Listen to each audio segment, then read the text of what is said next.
Let's start with Rena's having a bad time. Rena's having a bad time.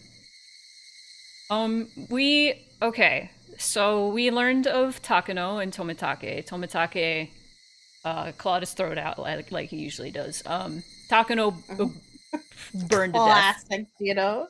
Classic Tomitake clawing his throat out, and that okay. Takano also, I think we learned she burned to death like she usually does. Um, and so Rena just learned this information from Oishi. Oishi pulled her aside at school, and she realized, oh, the last time I saw Takano, she was telling me about this notebook of her studying Oyashiro-sama, right? Um, Mm-hmm. and Rena divulged information about her experience with Oyashiro-sama and how she met Oyashiro-sama. How did she put it? She saw him? Saw I don't know. Um Rena had let's say delusions that there were maggots in her blood and she needed to get them out. And Well, yeah, I won't go too into detail because that was an intense, fucked up scene yeah. Yeah. where that involved self mutilation. Um, and then she saw a light, and it was Oyashiro sama basically telling her, go back to Hinamizawa. And she told Takano this entire story, like, I'm not crazy. I saw him. I saw Oyashiro sama. And Takano was like, I believe you, don't worry. And then gave Rena this notebook. And I think Takano said something to the effect of, if they knew I had this, they would kill me or they would get rid of me or something like that. Did she not? Correct. She said something. Okay. And I feel like that's important information considering she disappears shortly after that. She gets burned to death. Um, and I think that's what I remember. Is there anything I'm missing that is important information? That's the broad strokes. Mm-hmm. I'm trying to think. They found the body Mm-hmm. that Rena and friends buried. Yes. Did they find it? Did they confirm they found it? Because there was like something happening where they were like going to the site where they buried the body. Um, Yes. but I don't think they confirmed that they found it. We were just like, oh no, they're Oh, gonna are we find not it. there yet? I don't think so. But My I bad. figured that, But like, it's pretty obvious. of course, they're going to find it. Okay, so we're gonna get there. That's what they're setting up for. I know how stories work. Um, Also, chat, let me know if Cal is too loud. Um, the off remaster stream case was a little bit louder than me, and it bothers me that listening back, I'm like, oh no, they're way louder than me.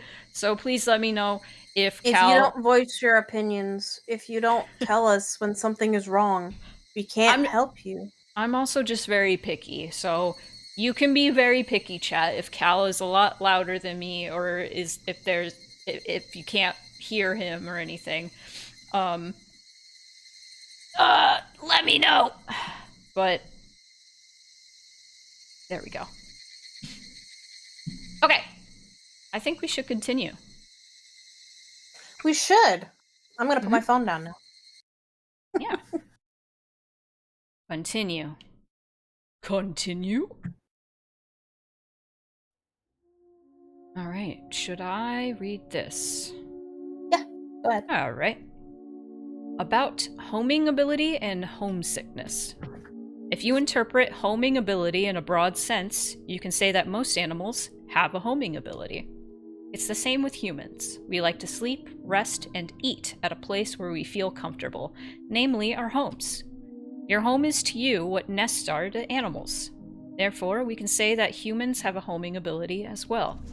First of all, why do animals need nests? The answer is the same for us humans. Sleeping, resting, and eating are the essential actions for survival. At the same time, those actions leave one defenseless as well. That's why you need a safe area where you can be defenseless. Everybody knows that not having this safe area results in a high level of stress. When you move an animal to a new environment, it naturally becomes stressed. When you force a person to live in a foreign land where they aren't comfortable, they become greatly stressed as well. Is Mort's halo covering the text box for you? Yes, a little bit. A little bit. Is that going to be a problem? Because I can make him smaller and move him a little bit. There might be edge cases where specific words get cut out if they're small and in an inconvenient place, but in general, I'll be able to work out what's being said. Okay, I will leave him be then for now. Everybody also knows that this kind of stress is called homesickness. You think I'm slightly louder? Got it. I will turn him down a hair. There you go. Thank you, JM. The Japanese don't know much about homesickness. We defined it as mental weakness, and we neglected to treat it for a long period of time. However, homesickness has a very long history. In Europe's Middle Ages, people believed that it wasn't a mental but rather a physical disease. People also believed that out of everyone, the Swiss got the disease the most. Interesting. The Swiss, you see, were known to be an ethnic group that worked away from home in that era. They lived far away from their homes. There were no telephones at the time, so they couldn't even hear their families' voices for ages and ages. It's easy to imagine that the young Swiss workers got homesick while working in a strange land. These Swiss who got homesick wanted to go home, but they couldn't because of their jobs. The conflict made them weak physically and mentally. Some of them went crazy and tried to escape from the reality by committing suicide or running away. The Swiss at the time were very superstitious, and many folk remedies and occult-like treatments to prevent homesickness went around. Okay. Thought I read that wrong. Since going home was the only treatment, they must have called it a fatal disease. But it isn't really one, of course.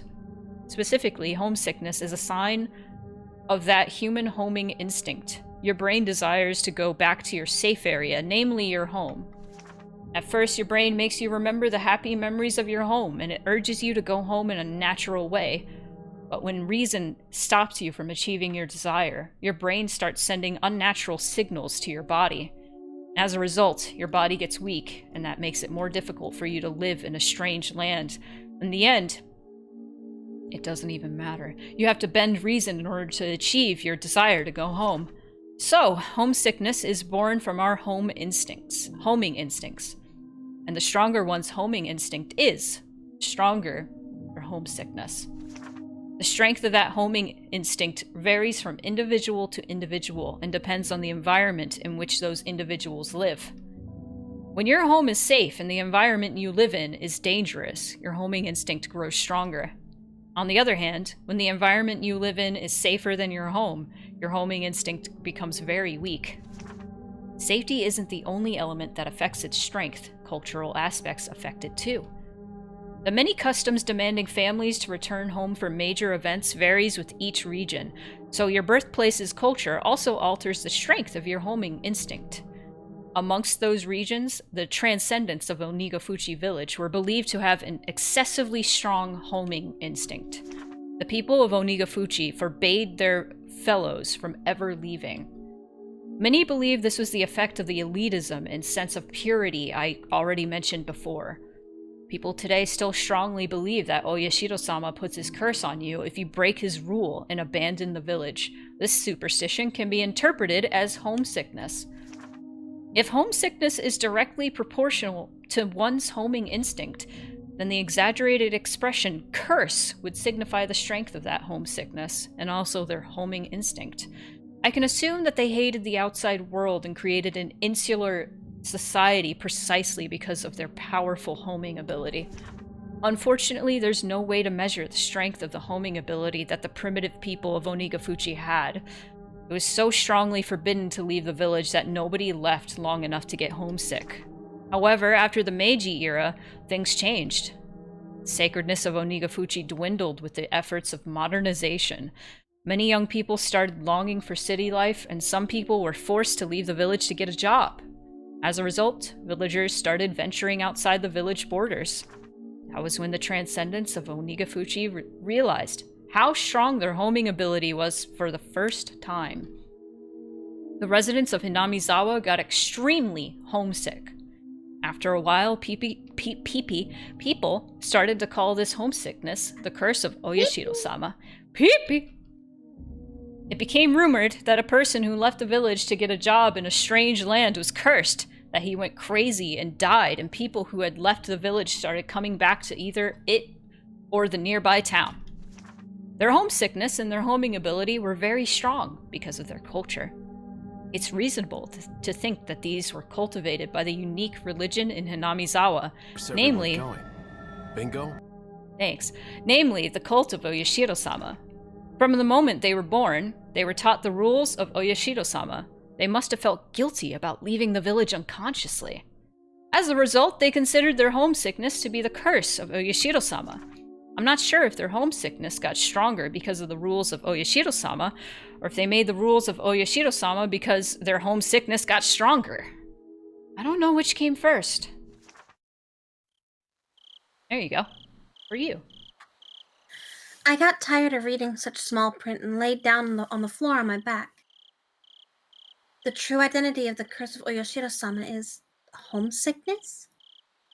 Mio-san believed my story, and she let me read these scrapbooks. That's why I expected to find something interesting. But what it's saying is that the answer to it all is homesickness, which many doctors told me so many times at counseling. I'm a little upset. The word homesickness can't explain the extraordinary experience I had.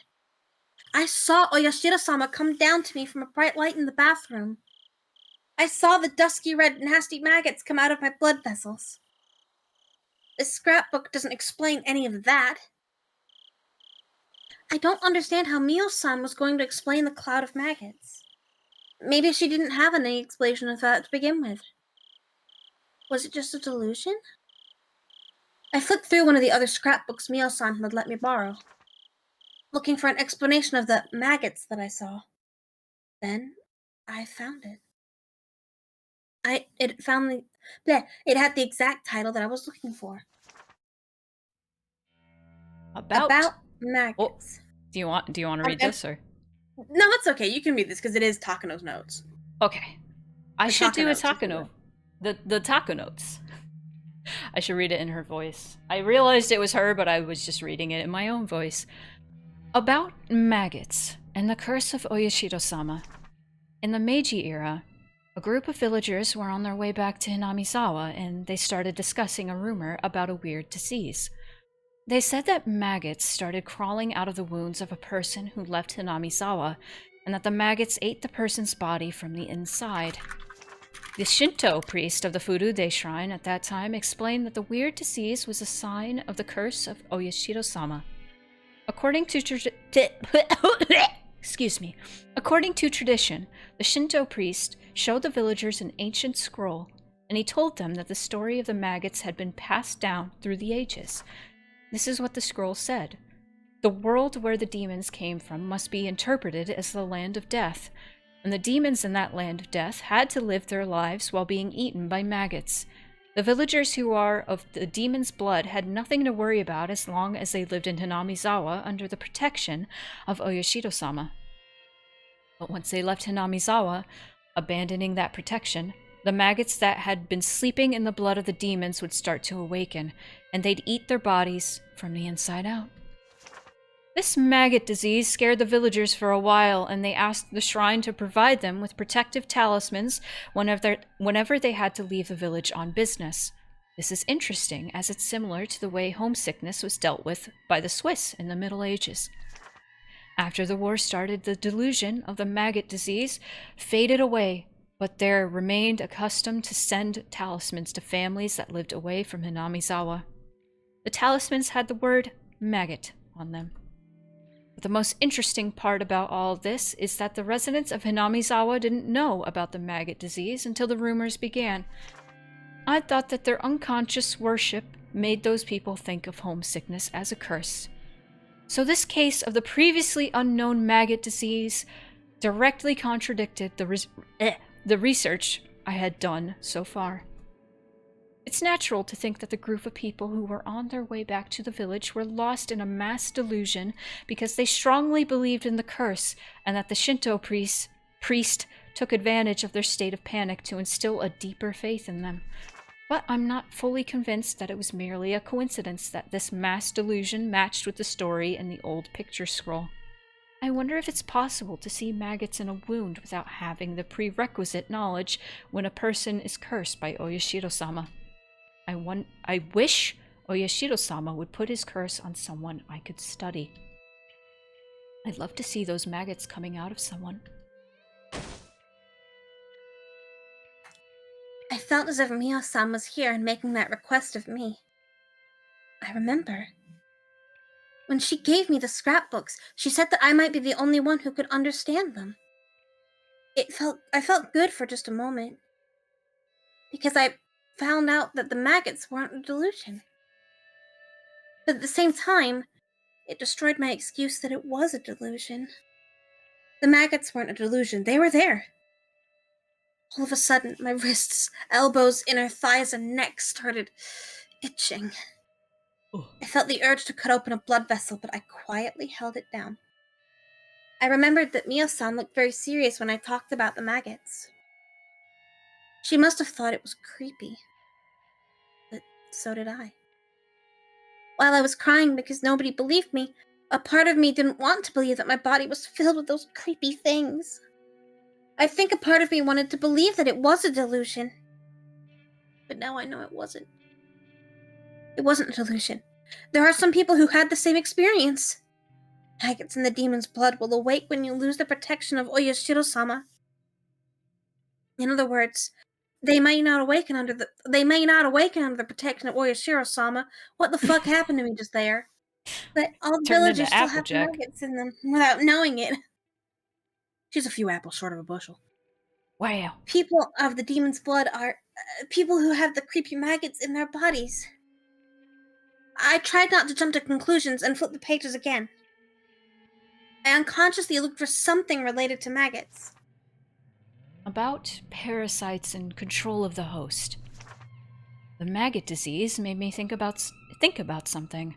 Is it possible to say that the extremely strong homesickness of Hinamizawa was an infectious disease caused by some kind of parasite? I'm not trying to connect the maggots they saw with parasites. I'm trying to think about the possibility that their culture, their religion, might be associated with an infectious disease. Many infectious diseases are caused unintentionally by parasites. A parasite's host is literally its home. It wants to live within the host's body for as long as it can. The best way to do that is to coexist with the host without the host knowing. But some parasites try to control their host and use them for prosperity. For example, some parasites have an ability to control their host in order to force them to be eaten by a superior host. Yep! A typical example is the Dicrocoelium dendriticrum. I know I didn't say that right, but I know what she's talking about. It uses snails. The scientific names are super hard. Yep. It uses snails or ants as intermediate hosts, and it forces them to move to the upper side of vegetation so that it's easier for a superior host to consume it. Yep! Specifically, okay, this is a special interest, sort of. There's this parasite in the snails that specifically makes the snails' eye stalks look like caterpillars, which is certain birds' favorite snack, and it mind controls them up into the upper vegetation, and then the birds are like, ooh, caterpillars, and then bites them, and then ingests the parasite, and then the parasite's in the bird now, and the parasite's like, yippee, yay, hooray. Gross. Super gross. It's awesome. My least favorite parasite is the fish tongue parasite. Oh, that one's pretty fucked up. That one's in How Fish Was Made. That one sings a little song to me. I like that guy. Yeah, no, it's fucked up. It's really interesting, though. One parasite that controls more complicated animals is called Toxoplasma gondii. It uses mice as intermediate hosts, with the superior hosts being cats. Toxoplasma, yep. This parasite makes a mouse lose its fear of cats in order to increase its chance of getting eaten, so that the parasite can live within a cat instead. So, okay, that one, it specifically makes it so mice do not, or cat pee smells good to whatever the parasite is in the brain of. So you, like, the mice smell cat pee and don't go, oh god, there's a cat. They go, oh, that smells good. They're parasites that choose hosts at random. The rabies virus is commonly known for that. It lives and breeds in the brain of a host, and it moves into the host's saliva through the salivary glands. It makes the host extremely aggressive in order to make it bite things randomly, so that it in turn can move into other hosts through the saliva. And that's what rabies does. Many parasites have a similar ability to control hosts to their benefit. The examples I used above are about parasites that move into other hosts to prosper. But I think there must be some kind of parasite that controls its hosts in order to have a comfortable environment in which to live. I want to try to connect this theory to the abnormal homing ability and homesickness of the Onigafuchi residents. Let's say there's some kind of parasite that exists in Hinamizawa and it lives within all of the villagers' bodies. For the parasite, Hinamizawa is the most comfortable environment to live in, so it gives the hosts a strong homing ability in order to make them stay in Hinamizawa. Furthermore, it causes the host to get homesick whenever they ignore this homing ability and try to leave. Parasites need hosts in which to live. It's convenient for them if their hosts build a community in the environment where it feels comfortable. This theory makes it easier for me to explain the mysteries I described earlier. The Transcendents of Onigafuchi knew about the existence of this parasite. They knew that, as hosts to the parasites, they couldn't live outside of the village. That's why they created a culture and rules that prohibited contact with the outside world. It also explains why people acted so abnormal during the dam conflict. So, the demons that came out of the swamp in the legend of Oyashiro-sama can be interpreted as the mass spread of the parasite. The story about the demons attacking the villagers must be a metaphor for the behavior of the infected villagers who were controlled by the parasite.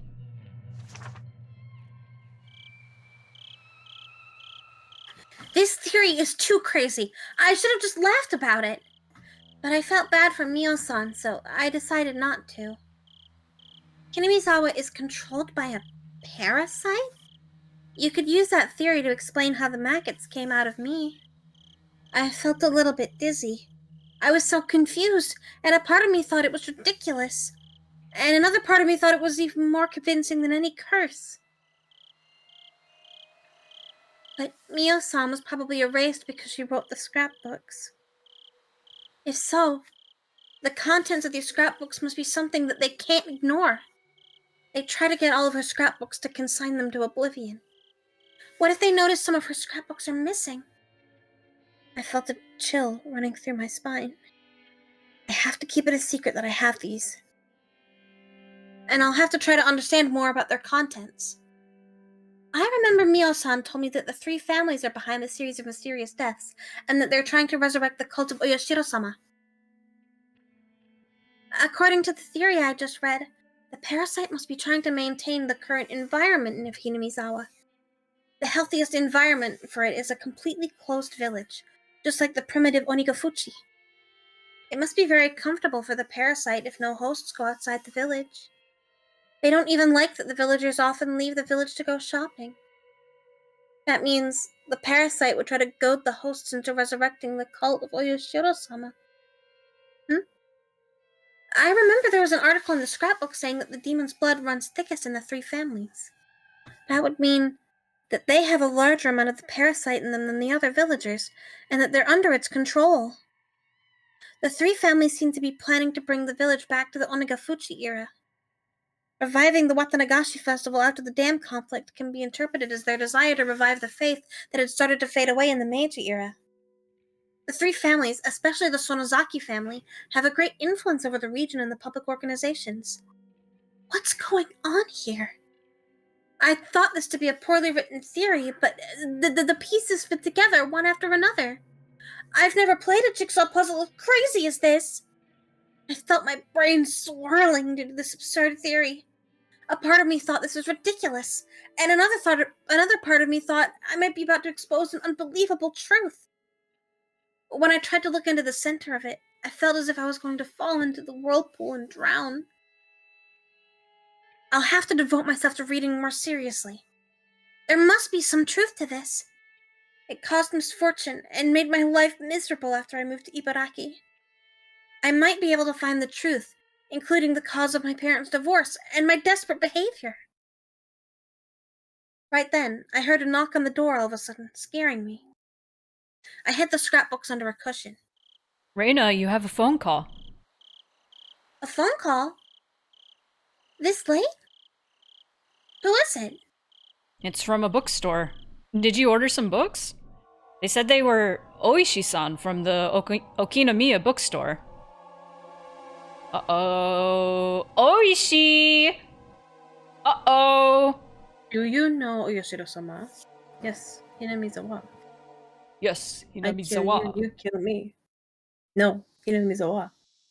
I opened the windows, but all they let in was heat and the cries of the cicadas.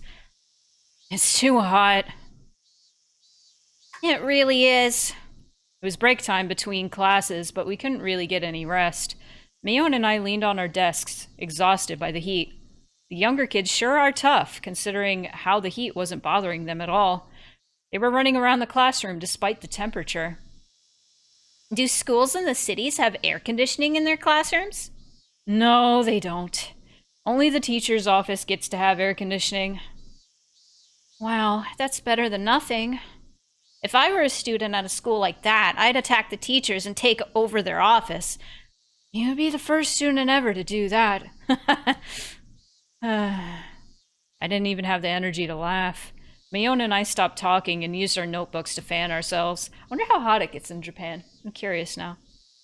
I looked at the empty seat nearby. Pretty hot in a lot of places. I think it can get up to like 40 Celsius. And I wonder if air conditioning is like just not super common there. Kind of like the UK. Think more so it is there now. I think at the time that this was written, it would be very uncommon. Or like the time it's set, I should say. Looked at the empty seat nearby. It was Rena's. Rena didn't come to school today. She called and told Chie-sensei she couldn't come because she was sick. Rena seems to be feeling down these days. Yeah, she probably got tired from the heat. Do you really think that's the reason? Yeah, why? I think it's the incident. Maybe. It's probably both that and the summer heat. I can't even imagine how distressing it was for her to commit a murder, dismember the bodies, and get caught by her friends. We took each other's hands at that place and we united. All of us believed that we had closed the case there and had regained our peace. But was that as easy for Rena as it was for us? She must have not quite recovered yet. This old man thought she'd get over it if she played along with us. But I guess her pain ran deeper than I thought. What shall we do to cheer her up? It's best just to leave her alone, I think. Hey, are you sure about that? We're her friends, you know. Well, it's like homesickness, you know? You get lonely and you want to call home just to hear your mom's voice, but that actually makes your homesickness worse. When you're feeling lonely, the best thing to do is to devote yourself to sports or something like that for a change. I want her to do club activities with us, but she doesn't want to.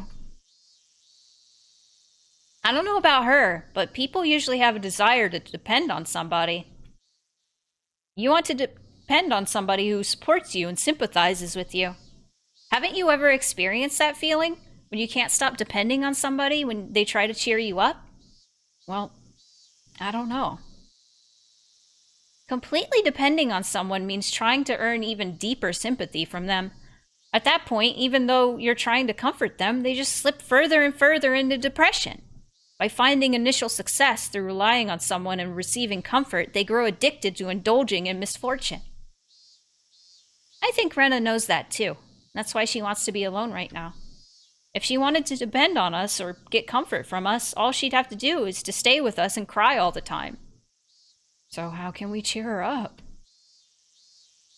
I think she'd appreciate it more if you tried to help her forget the pain than if you tried to cheer her up. Don't comfort her and don't cheer her up. There's nothing I can do, is there? That's a golden rule for psychologists, did you know?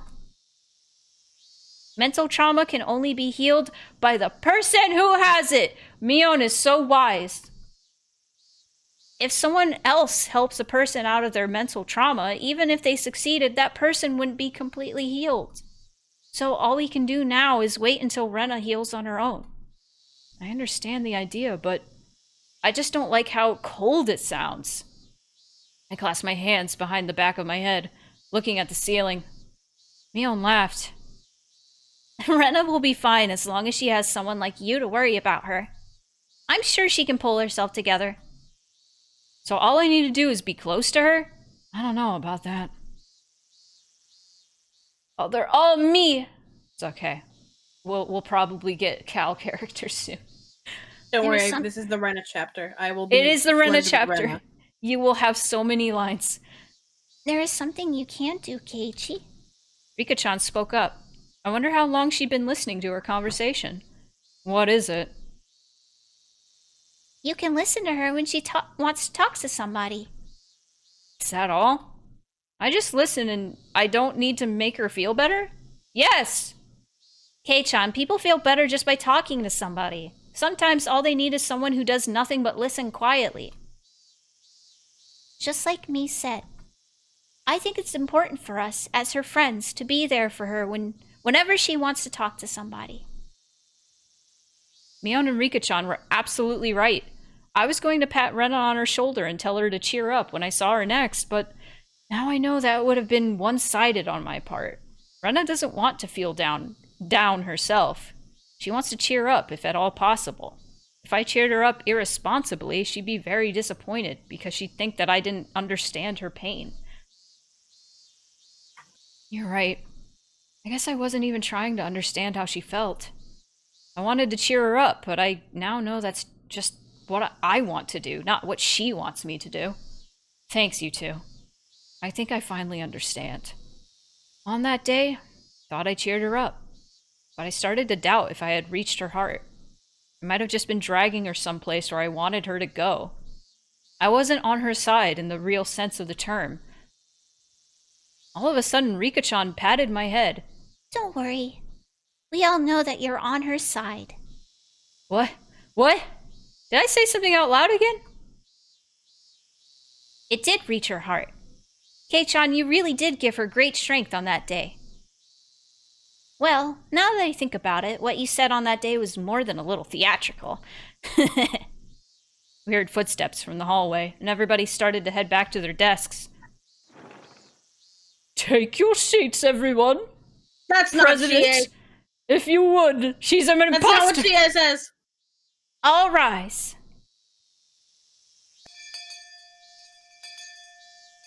I just needed her to sound different. We didn't have a club meeting that day because Rena wasn't around. That worked out for me, because I had an errand to run. It wasn't a big errand. My mom wanted me to use her point card to get some detergent.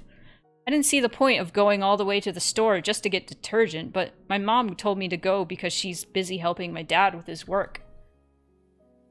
I started walking towards the shopping center. I noticed someone was watching me, hiding behind a distant tree.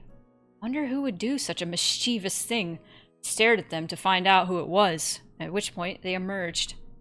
Oh. Rena. I think the audio is ducking every time we speak. I want to change that, actually, since this is the reading game. One moment. Rena has appeared. How do I change this? Filters. Filters. Turn the compressors off. Turn them off. Alright. No more of that. None. None of that. Okay. Okay. Are you feeling better now? I was about to say that, but I swallowed the words. That would be so rude. Are you feeling better now? You better feel fucking better. Somehow, Rena looked very serious. Oh, what's going on? Shh. Rena put her index finger to her lips, told me to be quiet, looked around carefully, and beckoned for me to come over. I had no idea what was going on, but I followed her instructions, shut my mouth, and ran to her. Rena gestured for me to squat down to hide in the shadow of the bush. I didn't know why I had to do that, but I could ask her the question later. I just followed her orders for now. Rena looked like she was making sure no one was following her. If it was Mion, she'd do something like this just to fool me, as a joke, but I know Rena doesn't do things like this for fun. I had no idea what kind of situation I had gotten myself into, but I could feel how tense it was, and I made myself as small as I could. Good. It's okay now. I'm sorry. The tone of her voice made me relax a little. What's going on? I think someone has been following me. What? Who would follow her? When I thought about it, I realized how stupid... Alright. One moment. There we Thank go. When I thought about it, I realized how stupid the question was. Is it the police? That just made me realize, like, how serious the situation is and how I don't want it to be interrupted right now. Rina Mamiya and Tepe Hojo. 2 people disappeared. Even though they were awful human beings, the police had to investigate if they found out that they'd gone missing. It probably wouldn't be difficult to find out that Rina had often been to Rena's house. And don't worry about it, Geronimo Ferret. I should have turned them off sooner. That's my bad. But it should be okay. As long as they don't find those bags, it should be okay. I don't know if it's the police or not, but I feel like someone's been watching me since the night of Watanagashi. What do you mean? Once I asked that question, Rena stared directly at me with a blank expression. Her eyes looked as though they were evaluating me. She stared at me as if she was assessing whether I was worth talking to about something very important. Rena squeezed her own wrist tightly, then started talking in a whisper. Also, let me make sure Karasubank is closed. There we go. Angel Moore is gone. No. Forgot. Sad. It's sad. I can tell you what's going on, but can you keep a secret? Yeah, of course I can. If you want me to keep it a secret, I won't tell anybody. Okay. I trust you. She smiled and looked around one more time. They might be looking for Mio-san's scrapbooks. Mio-san? Oh, the nurse? Takano-san? What about her scrapbooks? The police are keeping the investigation under wraps, so I'm sure you don't know. Mio Takano-san was murdered. What? When? She told me to be quiet again. I lowered my voice and let her continue. On the night of Watanagashi, we met Mio-san and Take-san, didn't we? They were attacked right after that. Tomitake-san was cursed by Oyashiro-sama. He clawed out his own throat and died. Mio-san was burned to death in the mountains of the Gifu prefecture. Is that true? I mean, nobody told me about that. I know. That's because the police haven't disclosed their investigation. These cases make the 5th of the series of mysterious deaths, so the police have decided not to go public yet. I see. I understand why the police are keeping quiet about it. But then, where did you hear this? Can you keep it a secret? I've been in contact with Oishi-san. He's a detective from the Okinomiya Police Department. He told me about the case. Why did he tell you? I don't know. He said he told me because he could trust me. I was dumbfounded to hear all this, but I knew she wasn't lying. If it was Mion, she'd be sticking her tongue out by now, but Rena wouldn't make a joke out of something like this. I think the reason why Mio-san was murdered is because of her research. Do you know she was doing an ethnological research by studying the history of this village? I've heard something along those lines. Takano-san was interested in the occult and in mysterious things. I remember Mion once told me that she was studying the village's legends of man-eating demons out of curiosity. I think she discovered a very important secret about this village through her studies. Or maybe she wasn't even close to the truth, but they thought she was. Wait a second. What's the secret of this village you're talking about? I just read a few of her scrapbooks. But those are the ones that she was handling with extra caution, so I think they're pretty important. I think there are pretty important things written in them. I think I know about 80% of what Mio-san was trying to uncover. But if it's true, it's almost too crazy to believe. Right now, I'm trying to find out whether Mio-san's theory is right or not. So, what is it? What is the secret of this village? What could be so important that you might get killed just by knowing about it? We're all full of bugs. That's it. I gasped the moment those words left my mouth. If Rena told me, I might get killed too.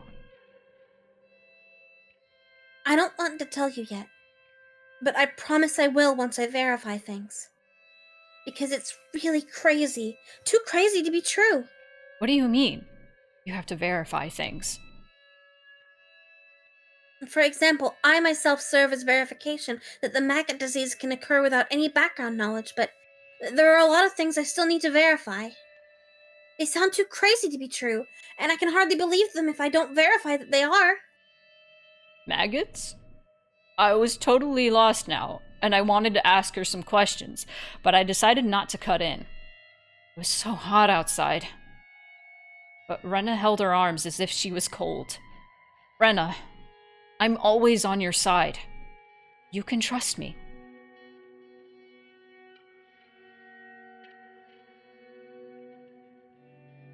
Kel, where'd you go? Oh, you're muted. Oh no. My bad. Thank you. Okay. I really appreciate it. From her expression alone, I could tell that she really meant it. I could also tell that she was involved in something very big, and that she felt lonely because she couldn't tell anybody else about it. I had to be on her side while she was going through a difficult time. You shouldn't tell anybody that you met me here today. They might try to hurt you if they found out. Okay. Isn't there anything I can do to help? Not right now. But it's very reassuring that I can ask you for help when I need it. I'll depend on you someday. Yeah. Anytime. Shh! A car's coming. Rena pushed my head into the bush. I went along with it and crouched down even lower in the bushes. We stayed quiet for a while. I could hear a car coming closer, and after a while, a white van passed by. I was surprised at her hearing. She heard the car coming when it was still far off in the distance. Did you see its license plate number? What? No, I'm sorry. I didn't. I couldn't either, but I think it's the same car I saw earlier. Are they the ones following you? I think so. It passed by me many times today on the street, where nobody usually drives.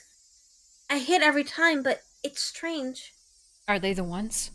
Are they the ones who killed Takano-san and Tomitake-san? Are they looking for the scrapbooks you have? Most likely, yes. I don't blame her for not being able to believe what's going on, because this is really crazy. Takano-san uncovered something really significant through her studies. The people who want that information hidden found out about it, and they killed her on the night of Watsunagashi, copying the curse of Oyashiro-sama. They're looking for the scrapbooks, the fruits of her research, and Rena has them. That's why they're trying to kill Rena? What about your house? It's safe there.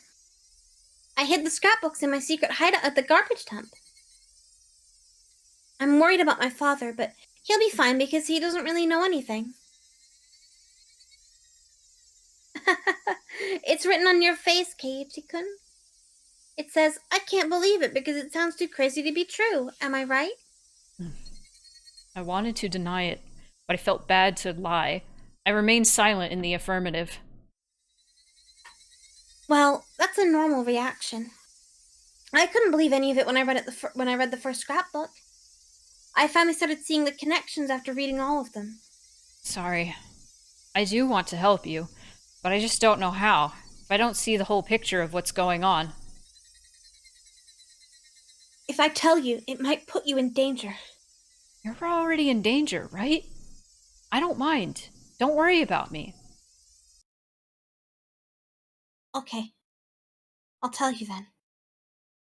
It's probably the 3 families who killed Mio-san and Tomitake-san. To be more specific, it's the Sonozaki family. Michan's family. Why?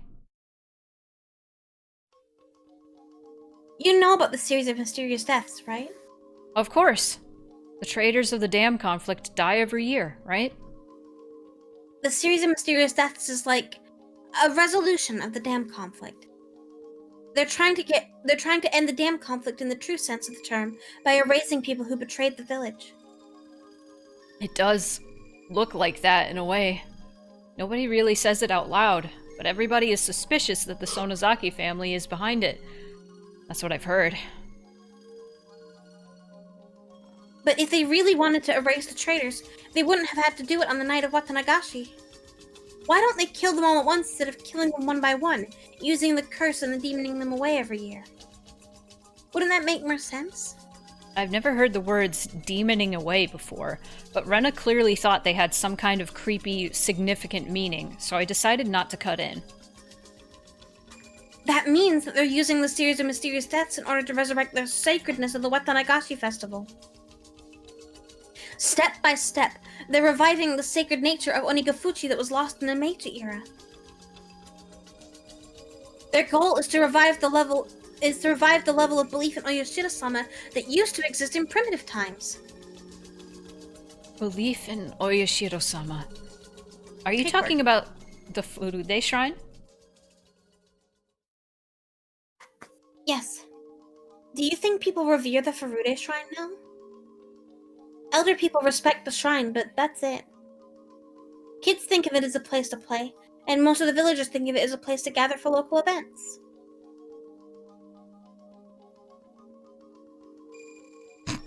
Kids think of it as a place to play, and its sacredness has been lost. But with the dam conflict, it started to revive. And they took it as a good opportunity to bring back the cult of Oyoshiro-sama. So, you're saying that some fanatical Oyoshiro-sama worshippers are behind all this? That's what I'm saying. The cult of Oyoshiro-sama was managed by the 3 families to begin with. The 3 families passed down their ultimate goal of reviving the cult of Oyoshiro-sama down to the present generation. When you think about it, you'll understand why the 3 families took the initiative in uniting the villagers during the dam conflict, and why they set up the Onigafuchi Guardian's office in the Furude Shrine, citing Oyoshiro-sama, who was forgotten at the time. So, the 3 families, I mean, the fanatical Oyoshiro-sama worshippers orchestrated the series of the mysterious deaths of Inamizawa. Wait, why would they kill Takano-san? Because she discovered the important secret of this village. The 3 families have been hiding it since the era of Onigafuchi. If that secret is revealed, the sacredness of Oyoshiro-sama will be lost. They found out that Mio-san was getting close to the secret, and that's why they killed her. What's this important secret? I don't care if I put myself in danger. I need to know! I don't want to tell you yet. I don't want to tell you until I'm 100% sure about it. I'm pretty sure that right now you'd just laugh. Hey, do you think I'm that kind of guy? Yes. I just need a little more time. I can't accept the truth myself because it sounds so impossible. So I need some time. Please. I understand. Don't tell anybody about what we talked about today. Not even Michan, Rika-chan, or Satoko-chan. Okay.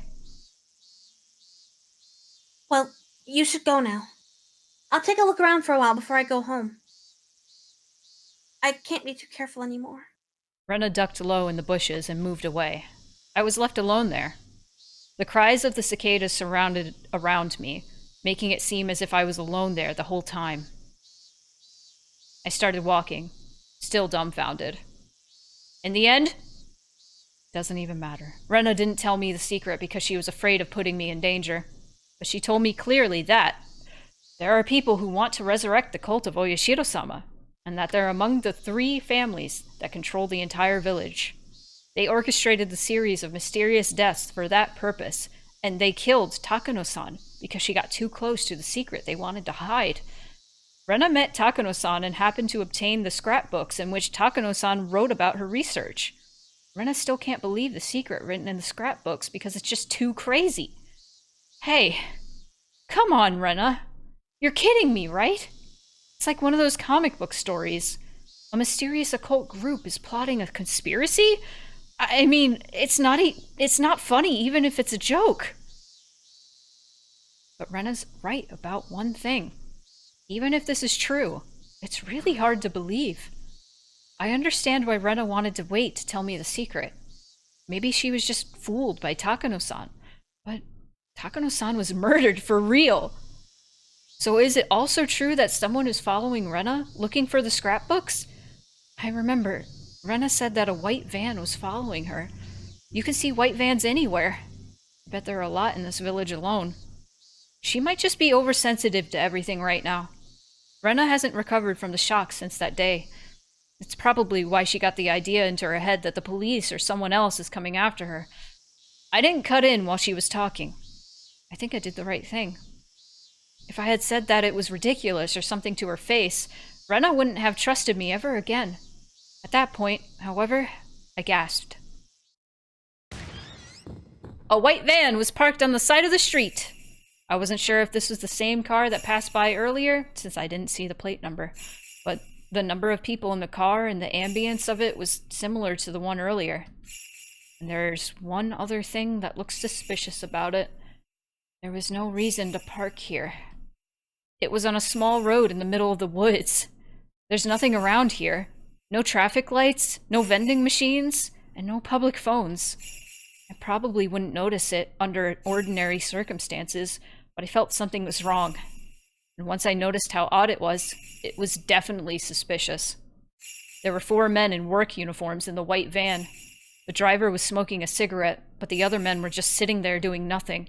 If they wanted to take a break or have a smoke, they could have chosen a better place than here. It was possible that they stopped because they had to go to the bathroom really badly, but it didn't seem that way either. They didn't look as comfortable or relaxed like they would if they were taking a break. They looked like they were waiting for something to happen. There was a deep tension in that car. Could they possibly be waiting for Rena? No way. I didn't see anybody walking around here. This road is a back road. Nobody really uses this road, let alone by car. But it's impossible. I felt bad for Rena to even think about it, but this must be something that she got into her head, because she's feeling victimized or something. She must be imagining things because she's still nervous from when her friends caught her in the act of killing Rina and Tepe. Hey, young man. I heard someone say that when I passed by the van.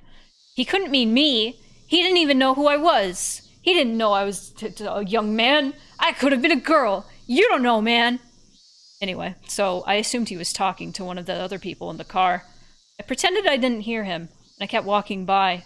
And then he said it again, and honked the horn as well. Hey, young man, excuse me. Are you on your way home from school? He had a strong accent similar to that of the older villagers. He must live here, but I didn't know him. I could tell he didn't know me either, because he didn't call me by name. Yes, I am. You've been walking on this road all the way from school, right? You turned the corner where the stationery store is, right? Yes. So? They were probably lost, I thought. This village has many small turns, and you can easily get lost when you try to take a shortcut, so they must have been waiting for someone to ask for directions. But then he said something disturbing. Young man, didn't you see a girl on the way here? What? A girl with a white hat and white clothes, with a purple ribbon on it. Did you see her? Hey, Yoma. Young man, there's no need to feel down. They were definitely talking about Rena. Young man. A girl with hair that is brown? No! I didn't... I wasn't ready to hear them ask that. Rather, I was scared. That's why my voice got all shaky. Up until that point, I couldn't believe Rena's story. I thought it was ridiculous. I actually laughed, if only to myself. That's why I wasn't ready at all. My heart was beating fast, and I was sweating all over. I immediately answered no, I didn't, but it might have sounded like an obvious lie. The driver stared into my eyes. He looked like he was trying to figure out if I was lying or not, and my legs started to shake. I felt like a frog under the glare of a snake, and I couldn't move a muscle for a while. But I think the same went for those men, too. They were clearly a suspicious group, and they had just asked a villager about a girl out of the blue. Anybody would get suspicious. And I was right. The man broke the ice and started making excuses before I even asked him why he wanted to know about the girl. Well, I was asking for no particular reason. We just passed by a girl earlier, but you're a boy, so we were just wondering. Oh, okay. But please forget it. Sorry for the trouble, young man. We're off. No, off is a video game. The man started the engine and drove away. After they left, saw nothing. That's right, nothing. There's no reason why they had to park here. So, were they really waiting for Rena?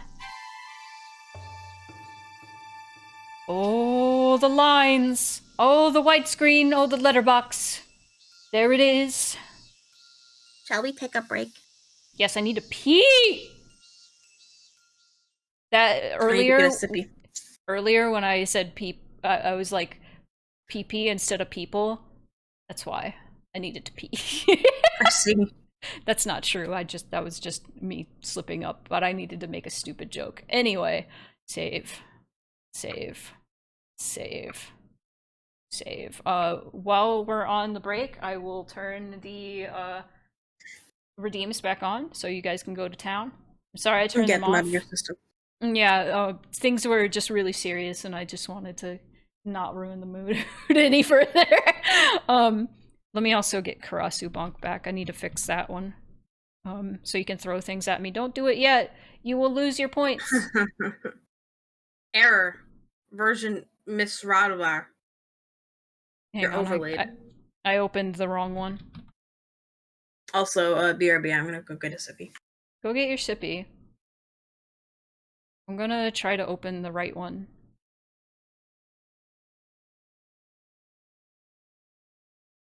Damn it. I keep opening the wrong one. I'm sorry. There's like a fucking error now.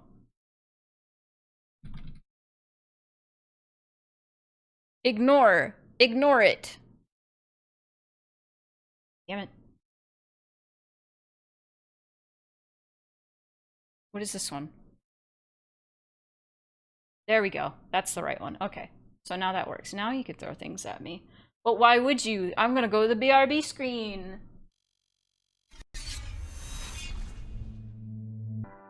I'll try some tips. And also now that we have been speaking interchangeably, chat update on the voice levels or audio levels between Cal and I. Are they good? Is Cal louder? Is Cal quieter? Am I louder? How are the audio levels? Is the game too quiet? Just anything. I'm gonna turn my fan on. You let me know if you can hear it. I'll let you know if I can hear it. Can you hear it? Nope. Cool. Awesome. Do you want to read the tip? Or do you want me? I'll read the tip. Okay. I'm just gonna gunk out my throat. Get the gunk out. Get that gunk out. So I spent the majority of the break doing, I don't know if you could tell when I was narrating before, I had like so much, like, this is gross, but I had like so much mucus clogged at the back of my throat for no reason. Mm-hmm. Ugh. Just about So even? Just about even are the audio levels. Yay. All right, I'll take it. I'll take it. A perfectionist. Go ahead. Furthermore, it's important that we closely monitor her father. Since he has also suffered mental shock from the divorce and has been trying hard to take care of the patient, there's a strong possibility that he may develop an induced delusional disorder. As the first step of mental care, one should listen to the patient's story carefully without denying it. That's the most basic of basics. However, when the patient and the listener are related, it's easy for the listener to become deeply influenced by the patient's delusions. Additionally, delusional parasitosis is widely known to make people highly impressionable, and the influence sometimes can spread through a whole community. Therefore, even if several people claim to acquire a parasitic infection, it doesn't necessarily prove the existence of a parasite. Some of the phone calls to the healthcare centers for the extermination of pests are nothing but a mass delusion. Since the subject matter of the delusion in this case is extremely rabid, the patients might harm or even kill each other in abnormal ways, believing this to be the treatment for the disease.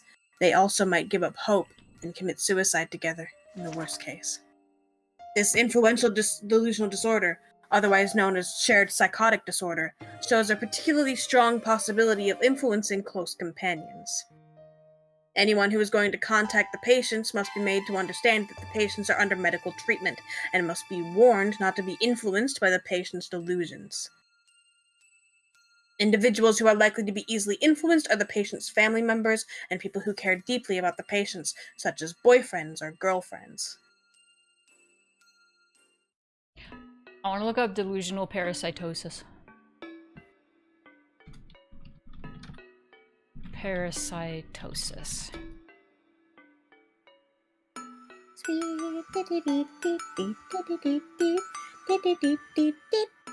Also called delusional infestation, a mental health condition where a person falsely believes that their body is infested with living or non-living agents. Common examples of such agents include parasites, insects, or bacteria. This is the delusion due to the belief persisting despite evidence that no infestation is present. People with this condition may have skin symptoms such as the urge to pick at one's skin, or a sensation resembling insects crawling on or under the skin. That sounds like OCD. Or, it could be a manifestation of OCD. They can definitely coincide. Yeah, because I know the picking the skin is a it tends to be a common symptom of OCD, but it could also just be a isolated sort of deal. I actually had that on and off. Have that on and off in my life. I will just find myself picking at one specific piece of skin, and I'm like, why am I doing this? Now I am bleeding. Now I am bleeding. But I used to do that when I had really bad anxiety, and I would give myself like a bald spot on my head too from doing that. I getcha. Mental illness. Mental illness. It's interesting how like many symptoms can coincide across like different conditions or mental illnesses, just because there's only so much space in the brain and different things are going to press on the same areas. Oh yeah, and yeah, their symptoms and overlap, and it's crazy. Shit's crazy and weird. Like, I don't know, I think it's common to like have anxiety if you are an adult with ADHD. They just coincide. It just develops that way. And also, if you have anxiety, it's kind of hand in hand. Sometimes that also makes you develop chronic depression, and it's like, oh boy, cool, awesome, we can get like a mental illness punch card and get a free smoothie. Awesome. I can't take credit for that joke. I stole it from somebody, but it's a good one. I like it. Mental illness. Okay, I kind of want to talk about the parasite shit. Talk about it, dog. Because that is a really interesting development. Because that is not something I really saw coming at all. This is starting to sound like, if Takano's theory is correct, This is starting to sound like Resident Evil 4. Because Resident Evil 4's like entire thing is this dude found a parasite and made a cult around it by injecting people with the parasite and being able to control all of them. And if this is a theory, then that would mean that it's a hereditary thing too. Like you just pass on the parasite to your children in Hinamizawa, and like Yes. if there. Okay, so I'm trying to think like scientifically how this would work. Like, why would there like be a parasite that would want to stay in Hinamizawa and would freak out if you left? Like, conditionally, why would this creature that is infesting these people's blood, why would this creature want to stay in Hinamizawa? Is there like some, okay, it could be like bees. Bees have like a queen and have to be near the queen. And if you get rid of the queen and move the queen, the bees go to that queen. Here's my theory, okay? Listen, game theory. Mion! Mion has the one true parasite.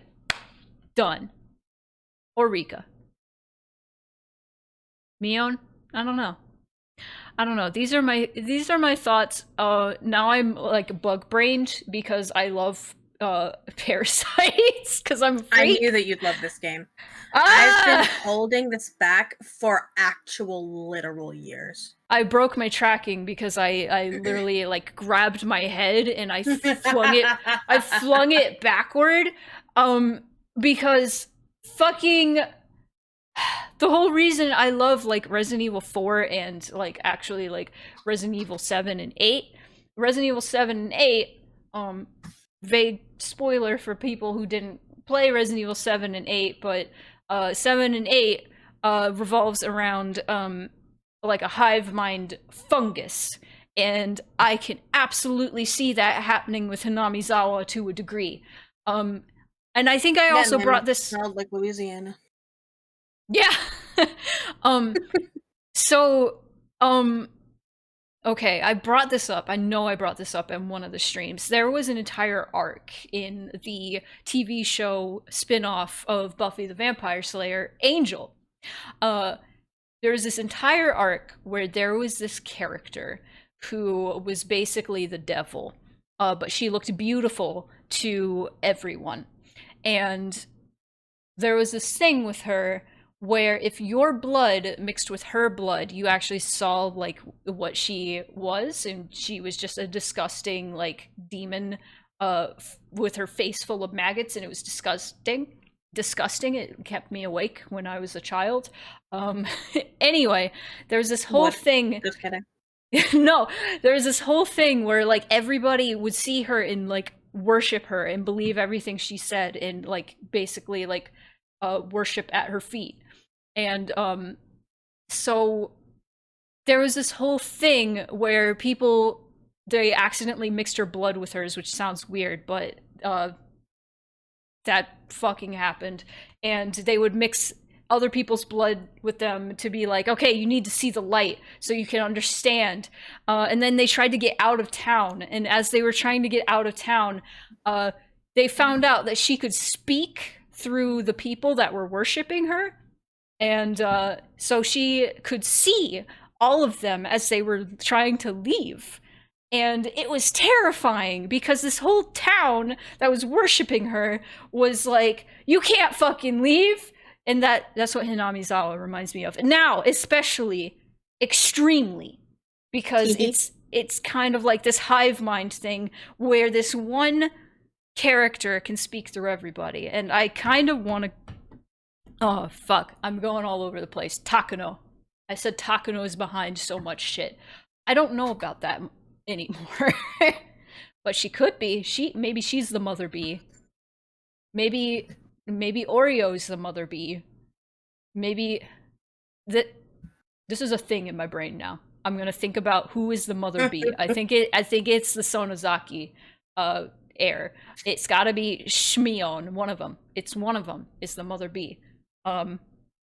and they're all gravitated toward her. No, it's gotta be Mion. It's gotta be Mion. Maybe they inject you. Okay, the serum, the injection has the parasite in it.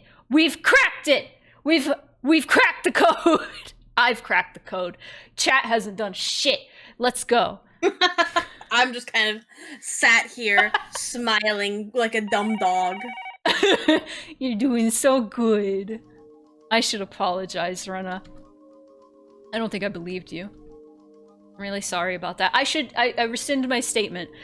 Chat currently, the Twitch chat hasn't done shit right now. That's okay. You guys are just sitting there being like, "Yay, video game." That's okay. Dupli Fox. It's the YouTube comments. Dupli Fox, thank you so much for leaving all of your comments about the theories and your thoughts. I love you. We love you so much. Thank you. It's true. I know you'll hear this because you watch the VODs. Comment. I look forward every stream. Every stream, I'm like, yes, I can't wait for Dupli to see this. I'm probably saying your name wrong. I'm sorry. Okay. I should apologize, Rena. I don't think I believed you. I'm really sorry about that. It's okay, Keiichi-kun. I'm just glad we didn't get caught. Who are they? Are they pawns of those religious fanatics who are trying to revive the cult of Oyashiro-sama? I think they don't realize that they're pawns, but I'm sure the masterminds are using them as such. They must be the ones who've been pulling strings behind the scenes ever since the dam conflict. Okay, I'm remembering Irie was going to inject Keiichi with the serum, and there was also in chapter 1 they were going to inject him with the serum, and that is so he would be part of the hive mind. They were indoctrinating him. Okay. This has got the sauce now. It's got the sauce. I heard that people were working for the Sonozaki family. Oh, I heard that people working for the Sonozaki family did something similar during the dam conflict itself. Yes. Everyone knows that. Oishi-san told me that. There was a kind of kidnapping incident during the dam conflict. The case hasn't been disclosed to the public, but anyway, someone kidnapped the grandson of the Minister of Construction and coerced the minister into promising to put a halt on the dam construction. The grandson of the minister was kidnapped? Hey, I've never heard about that before. The minister submitted to their demands and they made a deal behind the scenes. That's why the incident never went public. Oishi-san only knows about it because he was in charge of the case. I also feel rude, and this is a little late, but thank you, JM, for your input about the audio levels. I appreciate it. Genuinely helpful. It is very helpful. Okay. And? According to Oishi-san, between kidnapping the minister's grandson and blackmailing him, their tactics were frighteningly advanced. The police know that the Sonozaki family gave orders to the kidnappers, but the case still remains unsolved. At that time, the head of the Sonozaki family, the Sonozaki family, Oryo, had announced a plan to fight against the dam project by force. She even formed a special attack corps using the Yakuza group that's under the Sonozaki family's command. She was very serious about this plan to put the Ministry of Construction down by brute force if she couldn't stop the construction. Everybody knows that the Sonozaki family had tried to stop the dam project, even if it meant breaking the law. So I wasn't so surprised to hear that she had a dangerous plan like that. Actually, I wouldn't be surprised if it was Mion who came up with the idea. The plan sounded just like her. She was also like 12. In the end, the plan ended up as nothing more than that, but the Special Attack Corps really did undergo training, and a very high-level training at that. Oishi had uncovered the information right after the dam conflict ended. At the time, Oryo even said that if the village was going to be submerged, all members of the Onigafuchi Guardians would choose to stay in their houses and drown. So because Oryo was behind those things, I couldn't just laugh off the idea of an armed assault on the Ministry of Construction. According to the information Oishi seized, she planned a suicide mission as a last resort when the dam conflict started to heat up, in case the resistance wasn't successful. She had actually obtained weapons and put people through training for the sake of that plan. The Special Attack Corps were flown to America, having received a huge amount of money from Oreo for the operation. In the southern desert of the United States, some retired military soldiers gave them highly professional training. While the plan was never carried out, the Special Attack Corps became a death squad under the direct control of Oreo after they came back from America. They were involved in many unsolved terrorist incidents, and they succeeded in kidnapping the grandson of the minister as well. It sounds like it's from a movie or something. Do you remember how Michan said that she could do anything from flying helicopters to using wireless radios? It's actually all true. It seems like Michan joined in their training. So that was all true? Well, let's put that aside for now. Anyway, you have to at least believe that the Death Squad actually exists in Hinamizawa, and they're capable of kidnapping the grandson of a government minister. I didn't take a close look at the 4 men in the white van today, but thinking about it, they did look professional in a way. They were pretending to just be taking a break, but I could tell they were tense the whole time. So, are they really trying to kill you? I don't think so. If they really wanted to kill me, I'd be dead already. So, what do they want? Are they after Takano-san's scrapbooks? I thought we established this already, Keiichi. Like you saw yourself, the group is very cautious. Unless we show them an opening, they won't resort to force. If they were the type to use force outright, they could have attacked me in my sleep. They haven't done that yet, so that must mean they're taking it cautiously. They're probably not sure that I have the scrapbooks. They killed Mio-san and tried to dispose of them. But they found out that most important ones are missing. They thought she gave them to someone because she knew her life was in danger. Now they think I'm the one who has them. But they're not sure, so they can't resort to violence. Oh, let me turn the redeems back off. Yeah. I was like, things are serious. I should probably do that again. Okay. Rena, it sounds like you're playing a dangerous game. Yeah. I'm a bit scared. But they won't be able to erase me so easily. After all, I'm cooperating with Oishi-san. I've been frequently contacting him in case something happens. What did he say about them? He said he'd keep an eye on the Sonozaki family so that he could catch them right away if they were working behind the scenes. Oh no, there are some redeems that are still there. Oh no. Oh, that's okay. Everybody just be good, okay? Yeah, we'll rely on you. This is a test. Just be and good. And if you fail, you're banned.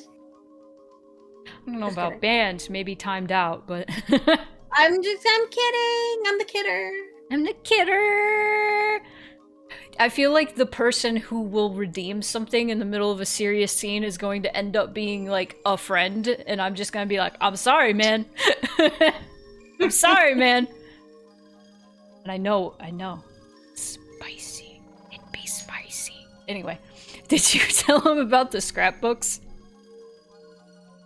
No, I didn't. I think you should. He's an officer. I'm sure the police will help you. No. Keiichi-kun, ACAP. I can't even tell you the secret of this village because I'm not sure you would believe me. I don't think Oishi-san would believe me if I told him any of this. Rena, let's not make it more confusing than it already is. Just tell me. What is it? What's written in the scrapbooks? What's the secret that killed Mio-san? Simply put, if the things written in the scrapbooks are true, the god they worship will be dethroned. Their god? Dethroned? Yes. The sanctity of Oyashiro-sama will be lost.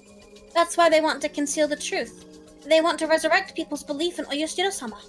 Rena, can you explain it a little more simply than that? I'm confused. In other words, Oyashiro-sama isn't a god. He isn't? I had no idea what she read that made her so certain. But whatever it was, it'd be sacrilegious for people who believe so strongly in Oyashiro-sama. Your god's a bug. There are many teachings of Oyashiro-sama, but the essence is as follows. Don't leave the village, and don't let anybody into the village. One could even say the rest of his teachings were developed to maintain those two fundamentals. It really wasn't until later on that they added aspects like love your neighbor or viewing him as a god of marriage and domestic prosperity. In other words, Oyashiro-sama existed solely to stop the villagers from going outside the village. Oyashiro-sama doesn't bless the villagers or protect them from disasters. The people believe that Oyashiro-sama does all of that for them, but the truth is that the people abused his name for that purpose, generation after generation, and nothing more than that. Why did Oyashiro-sama descend in the first place? Because demons came out of Onigafuchi Swamp and attacked people. In fact, that was the wrong interpretation. Demons didn't come out of the swamp and attack people. People became demons and attacked others when they were possessed by whatever came out of the swamp. Whatever came out of the swamp? What do you mean by that? Whatever came out of the swamp possessed people, crawled into their blood, controlled them, and turned them into demons. Parasitic swamp bug. People had no resistance against whatever it was that came out of the swamp. They became demons, attacked the other villagers, and turned them into demons as well. That's right. It was a weird infectious disease that broke out from the swamp. It made the infected people go out of control. The villagers saw this disaster and explained it like so. Evil demons came out of the bottom of the swamp, possessed people, and turned them into demons as well. That is the truth of the story of the demons that came out of Onigafuchi Swamp. It actually explains the legend. So, was Oyashiro-sama a doctor who came from a foreign country? Oh. Yes. That's not exactly correct, but he was something like that. He came to Onigafuchi and he treated the infectious disease, but he couldn't cure it for good. All his treatment could do was reduce the symptoms of the infection. Villagers could have their symptoms suppressed, but there was no way to kill the parasites that had infested them. After a while, the village was divided into two groups. One group was made up of people who were already infected, and the other consisted of people who weren't. Without a cure for the disease, the uninfected looked down at the people who could only suppress their violent symptoms. They even talked about drowning them in the swamp. They knew killing the infected people wouldn't solve the problem. The parasites came out of their water sources, including Onigafuchi Swamp. They couldn't fill them all in, for if they did that, they would lose their access to drinking water. They could have chosen to leave the village, but that was hard for them, for that was the location of their ancestors' graves. Under the power of Oyashiro-sama, infected people could live without showing symptoms. So, both those who were infected and those who weren't decided to live together equally and to coexist with the parasite. Oyashiro-sama was impressed by the villagers' decision. He decided to stay there and continue to treat them. It's the true identity of Oyashiro-sama, the benefactor who stayed in the village to protect the lives of both human and demon. That's right. And Oyashiro-sama made rules in order to ensure the system of the infected people would remain suppressed. The symptoms, even. Symptoms, yeah. I can read, promise. The rules were to never leave the village and to never let anybody into the village. Hang on. I'm just making sure I can see the preview of the stream. There we go. Alright. I understand why he didn't want to let anybody new into the village. It was to prevent the parasite from infecting anyone else. But I don't understand why he didn't want people to leave. It seems like the parasite can only live in Hinamizawa because of the climate here. It causes an outbreak of the symptoms in order to prevent the hosts from leaving the village when they try. Ah. Hey GC, what's up? Didn't expect to see you here. Ghost cassette! That reaction Hello. is the truth behind the curse of Oyashiro-sama. The strongest symptoms of the infectious disease were violence and delirium. The infected people acted just like demons, and the impact of seeing them in the throes of the disease was strong enough to make others describe them as such. They couldn't even let people leave who had just come to the village. If they had left after being infected, they might go crazy in a faraway land, turn into a vicious demon, and cause a disaster. Infected people were never allowed to leave. When an infected person left the village, they brought him back by any means necessary. That was what it really meant to be demoned away. Wait a second, Rena. That means everybody in this village, including you and I, are infected. But nothing happens when we leave Hinamizawa.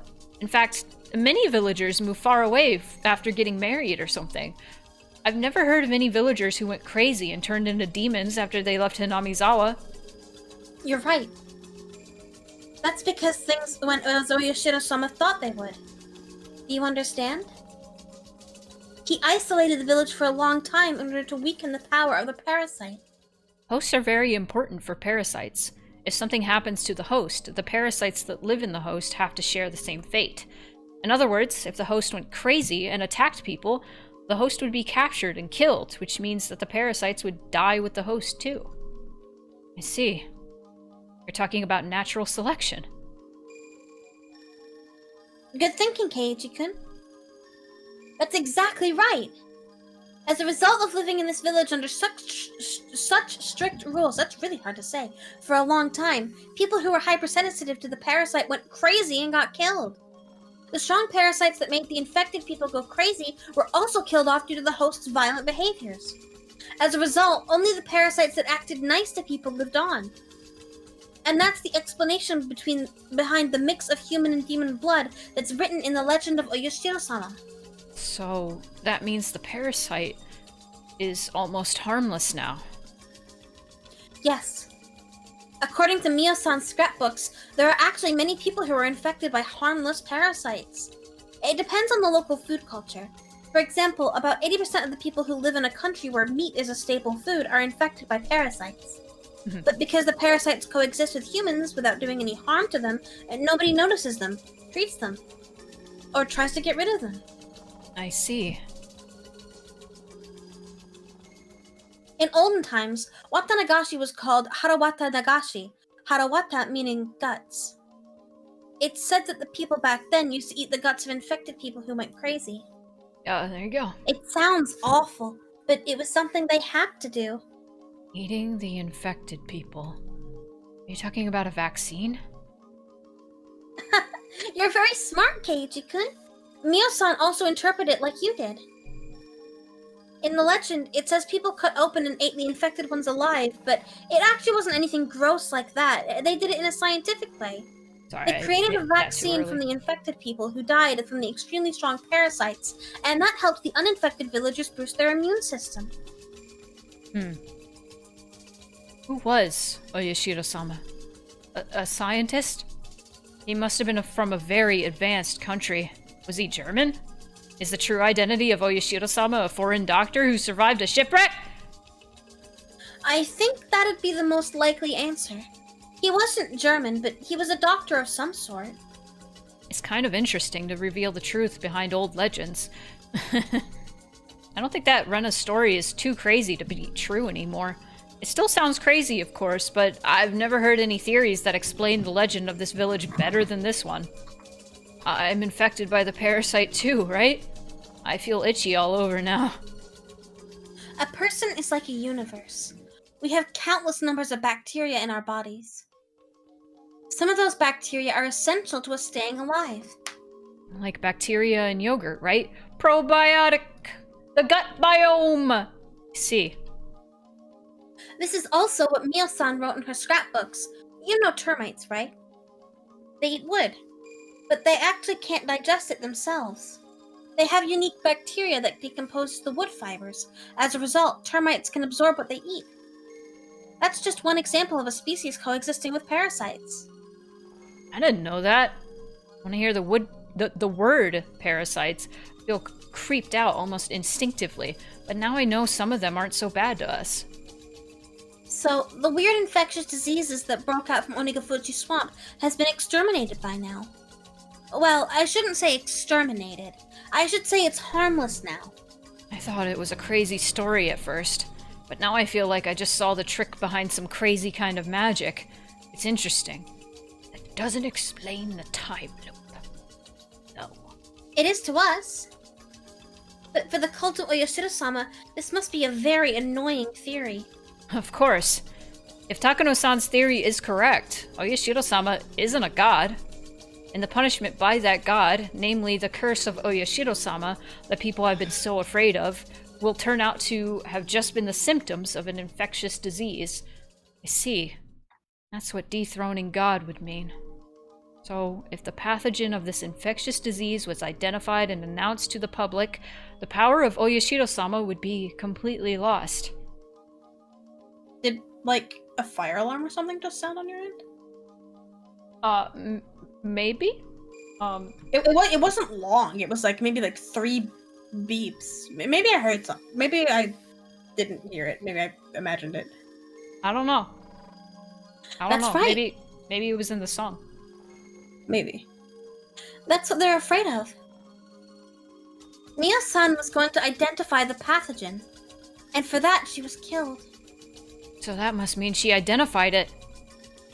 Maybe she did.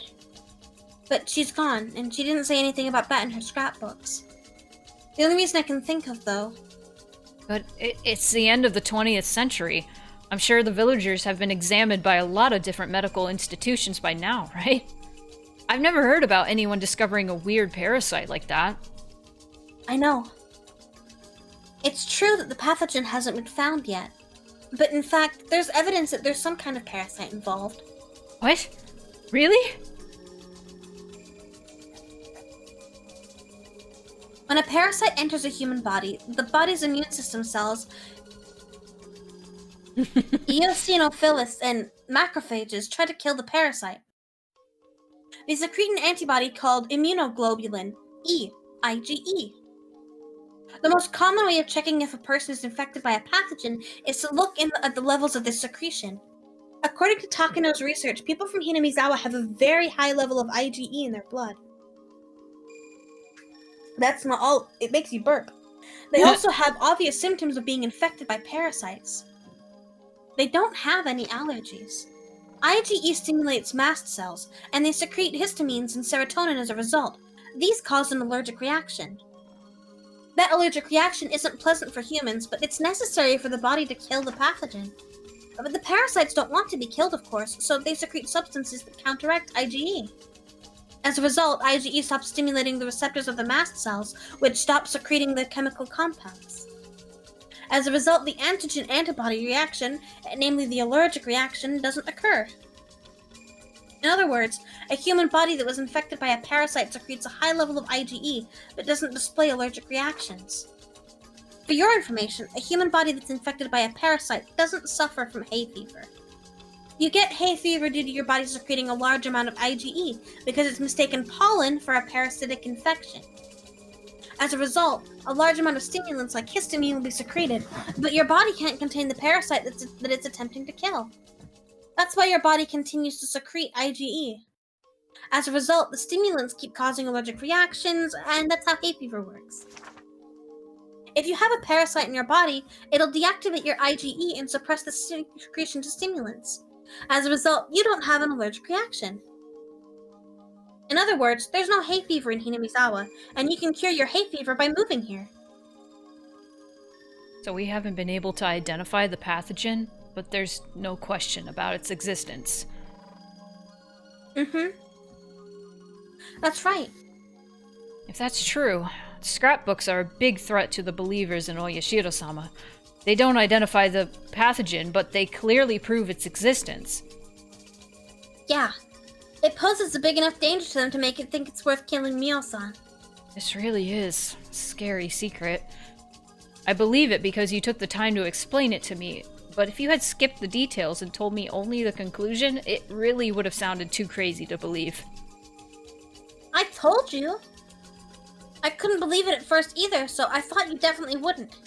So, what's important right now is that there's a dangerous organization acting in the shadows to try and cover up the truth, right?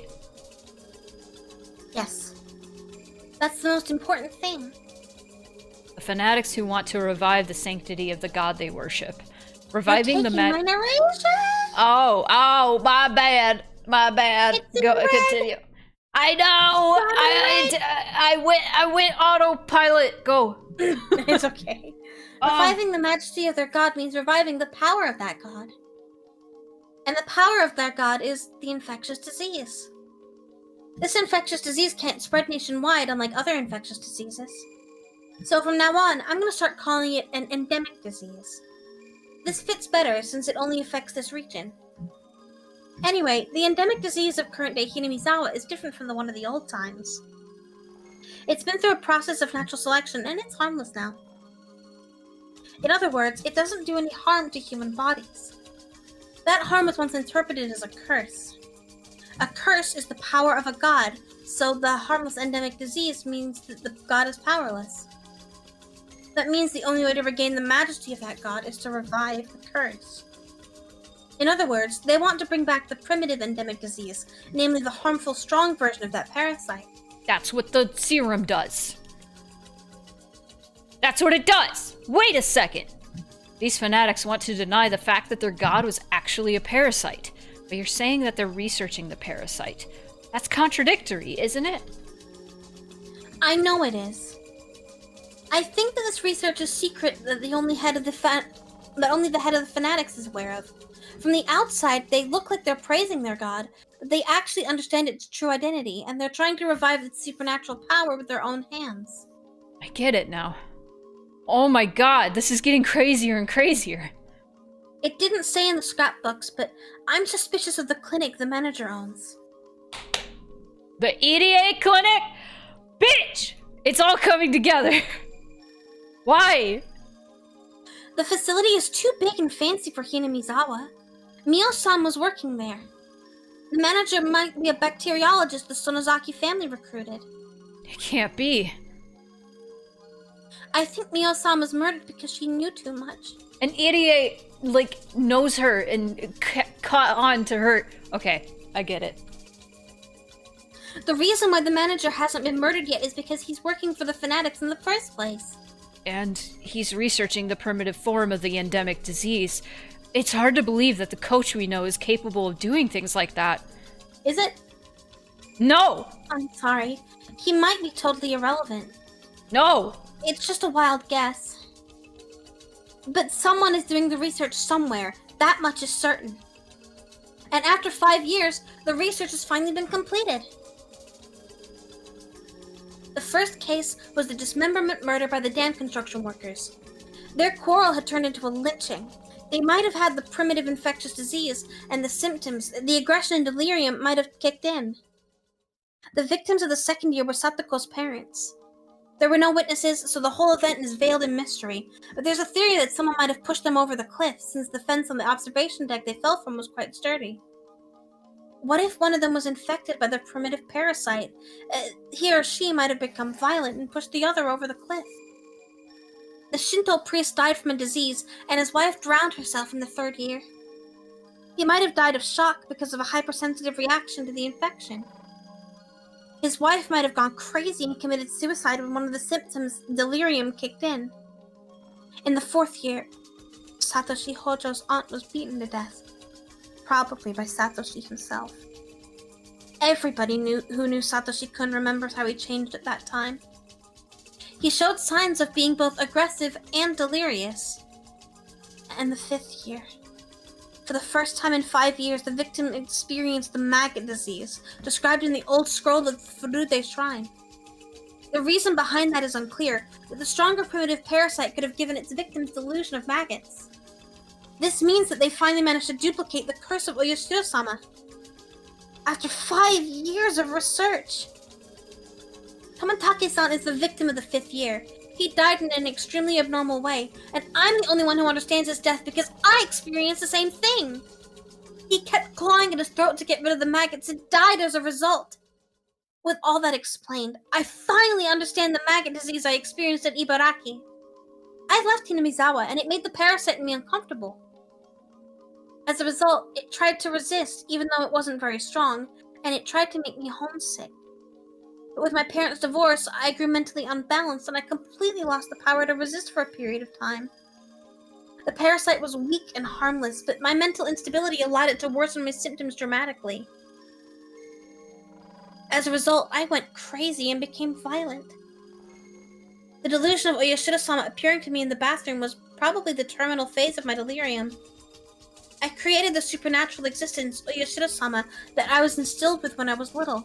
Then I persuaded myself to go to Hinamizawa based on that delusion. Some of the transcendents of Onigafuchi must have had the same kind of experience. They must have passed their experiences down as the acts of a god.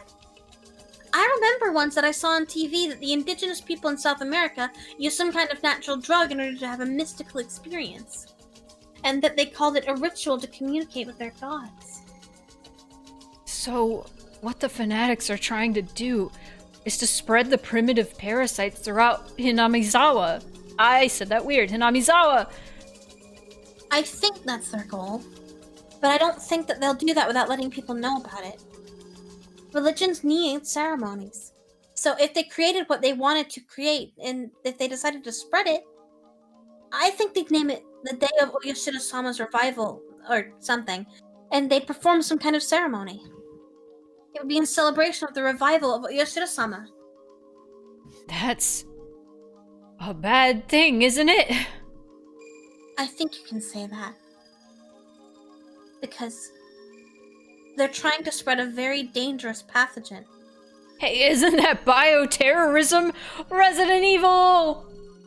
Jeez, this is very bad! They used it on Tomitake-san, confirming that they succeeded in duplicating the curse of Oyashiro-sama, so that day of revival might be really soon! I don't know. It could happen in a few days, or it might take a year. This is way out of your league, Rena. This is a very serious conspiracy. There's nothing we alone could do to stop them. We have to report it to the police. Do you think that they'll believe us? It's their choice whether to believe us or not. No matter what, we have to tell them. Keiichi-kun, telling Oishi-san about all this means telling him that I have the scrapbooks. Do you think that'd be a problem? Yes. Oishi-san came to me after Mio-san was murdered. When they killed Mio-san, they found out that her scrapbooks were missing. They also know that she met me at the library a few days ago. No way. You mean... Yes. Oishi-san could be one of them. It's possible that Oishi-san thinks I have the scrapbooks and he might be trying to find out.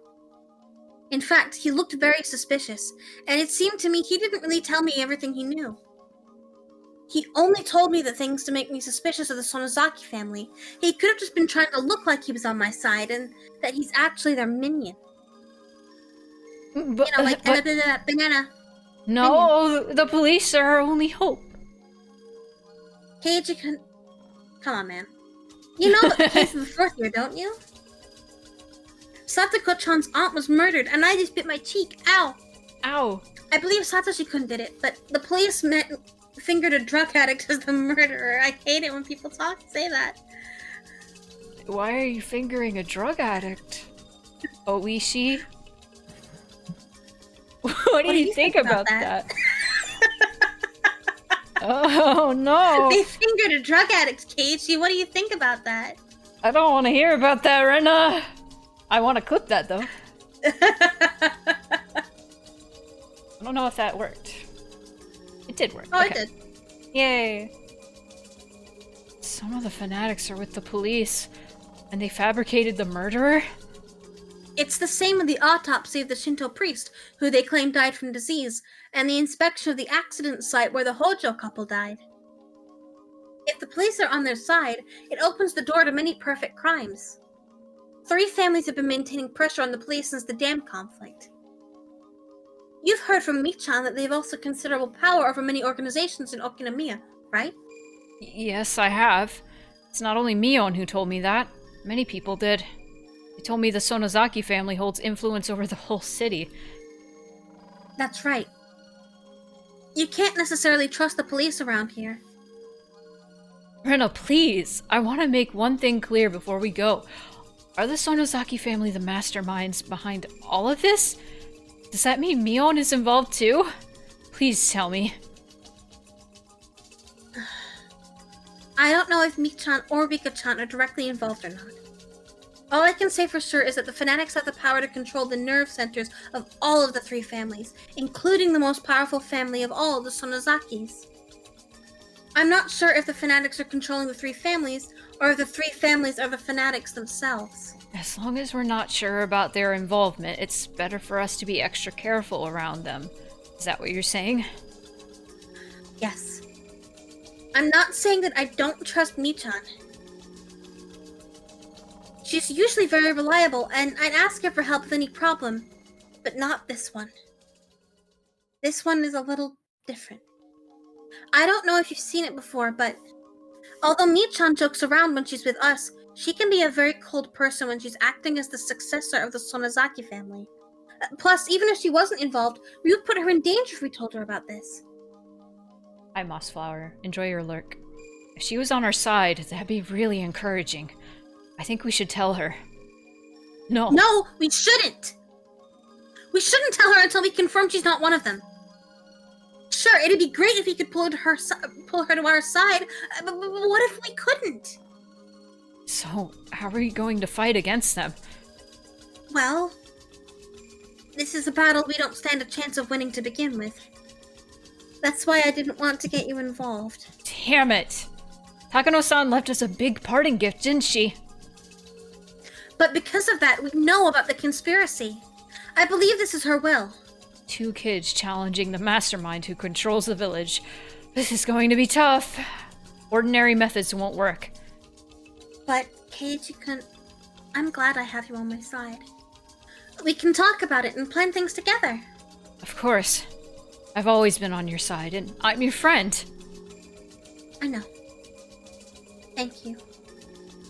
You're very reassuring. 2 heads are better than 1. Yeah, I agree. We can come up with a plan for how we're going to fight against them together. I skipped school today because I wanted some time to read the scrapbooks again, but I'm going to school again tomorrow and I'm going to act normal. They might sense something's wrong with me if I act different. You should do the same, Keiichi-kun. Please be careful with Mi-chan. She's sometimes very perceptive. Okay. I'll act normal, as if I know nothing. Damn, I'm a bit scared. A huge conspiracy is right around the corner, and it might already be counting down to 0. It's hard to act normal knowing that. I don't think it's going to happen very soon. Like I said earlier, if they really are religious fanatics, they need a religious ceremony. They need the help of the whole village to hold something like that. I can't think of any event other than Watanagashi. So, you're saying that we have time at least until the next Watanagashi festival? I can't promise, but I just can't think of any other event than that. I think we have a year at least, but I also feel like we don't because of how they killed Mio-san. I might not know, but there might be a bigger religious event than Watanagashi. It might not be long until that day. On the day of Oyashiro-sama's revival, they're gonna spread a dangerous parasite, and that day may be just around the corner. Reina, are you still on the phone? Wrap it up soon, it's getting late. My father stuck his head out from the living room, telling me I needed to hang up soon. I thought about telling him so many times. No. It's natural to think that your parents will be on your side no matter what. But I know just how weak he can get, so I couldn't tell him. I don't think he'd believe me anyway. Even if I told him, he'd just tell me to call the police. It's better that I don't tell him. They might get close to my father to get to me. If he didn't know anything about anything, including the scrapbooks, there'd be nothing to squeeze out of him to begin with. I'm sorry, Keiichi-kun. I have to go now. It's getting late. I'll see you at school. Okay, see you tomorrow. Be careful, okay? You're not an outsider anymore. Yeah, I'll be careful.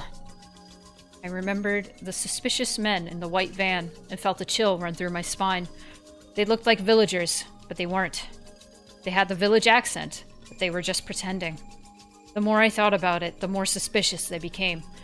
It let me know that Rena and I aren't safe. If Rena is right, they're just suspicious of her, and they're not sure if she has the scrapbooks or not. But it's still creepy. Rena had probably experienced the same creepiness I felt when I saw the van several times up until now. She must sense the danger more than I do. However, the fact that they weren't attacking, that they were merely observing us, was disturbing. If they attacked her, she could have done something, like going to the police. But all they're doing is just watching her from a distance. She can't do anything about it. She can't talk to anybody about it. She probably just wants to stay in her house all day. But if she acted different, they might take it as proof that she has the scrapbooks. We have to think about how to fight against them. without making it obvious. I told myself that there was no going back. I put the phone down. Oh, good lord.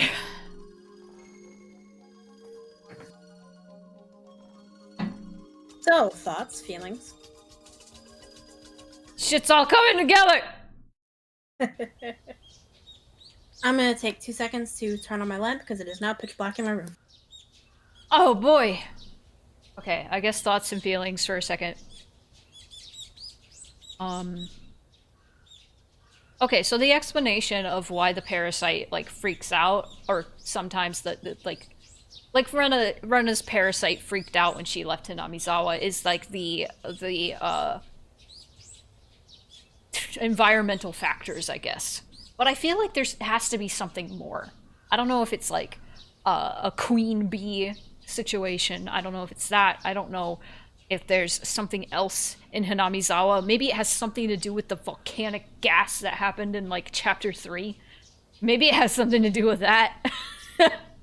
Maybe the parasites feed on volcanic gas. I don't know. But there's something going on here, and I think this conspiracy theory holds weight, and I think it's true. I think they're trying to recreate the primitive form of this parasite so they can instill fear into their followers of Oyashiro-sama and make them believe in the quote-unquote curse. I think that's all true. I think that's real. I think EDA is in on it, in helping do the research and helping develop this parasite. Yeah, absolutely. But there's gotta be a different way that it is, passing from person to person. I don't know if Keiichi is actually infected. Could he be? I don't know. But they injected him with the older parasite, the more aggressive She'd feed one. on my volcanic gas until I go rabid. Yeah, the volcanic gas. Yeah. It's Rena! They put bugs in her! No! How could they bug my girl? It's Rena! They put bugs in her! My What? beautiful daughter. That's my How favorite. could they put bugs in her and also reference Kingdom Hearts about it? That's my favorite clip from Kingdom Hearts, and I don't even know which one it is. I think it's Dream Drop Distance. I don't remember. I never played that one. It's so funny, though. The next day, Rena came to school, acting normal, like she said she would. I'm normal.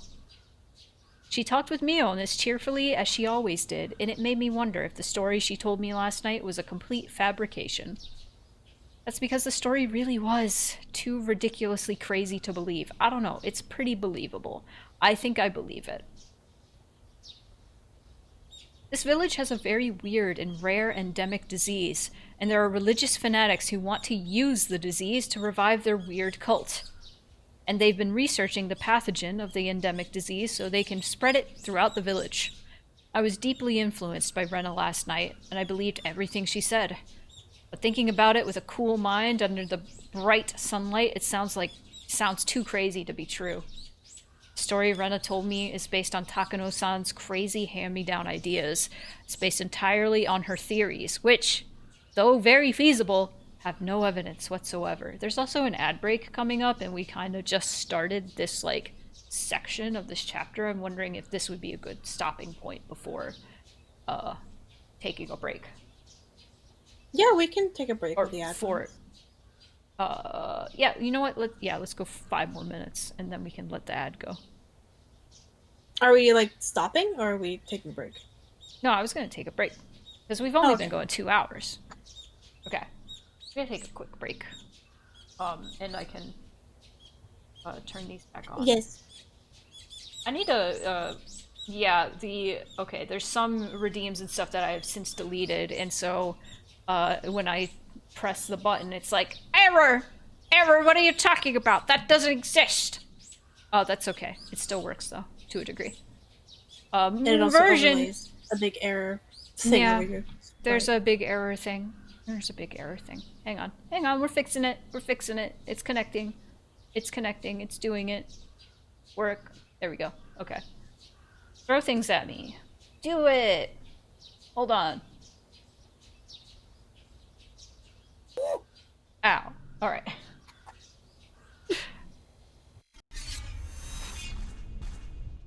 Don't worry. We're all so normal.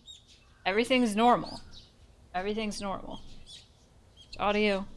Good. Excellent. Cool. Time to read. The fact that Takano-san was murdered lends credit to the story. I'll give you that, but...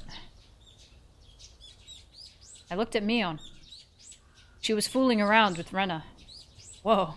It's hard to believe that she's involved with some crazy conspiracy. Hey, are you listening, Kei-chan?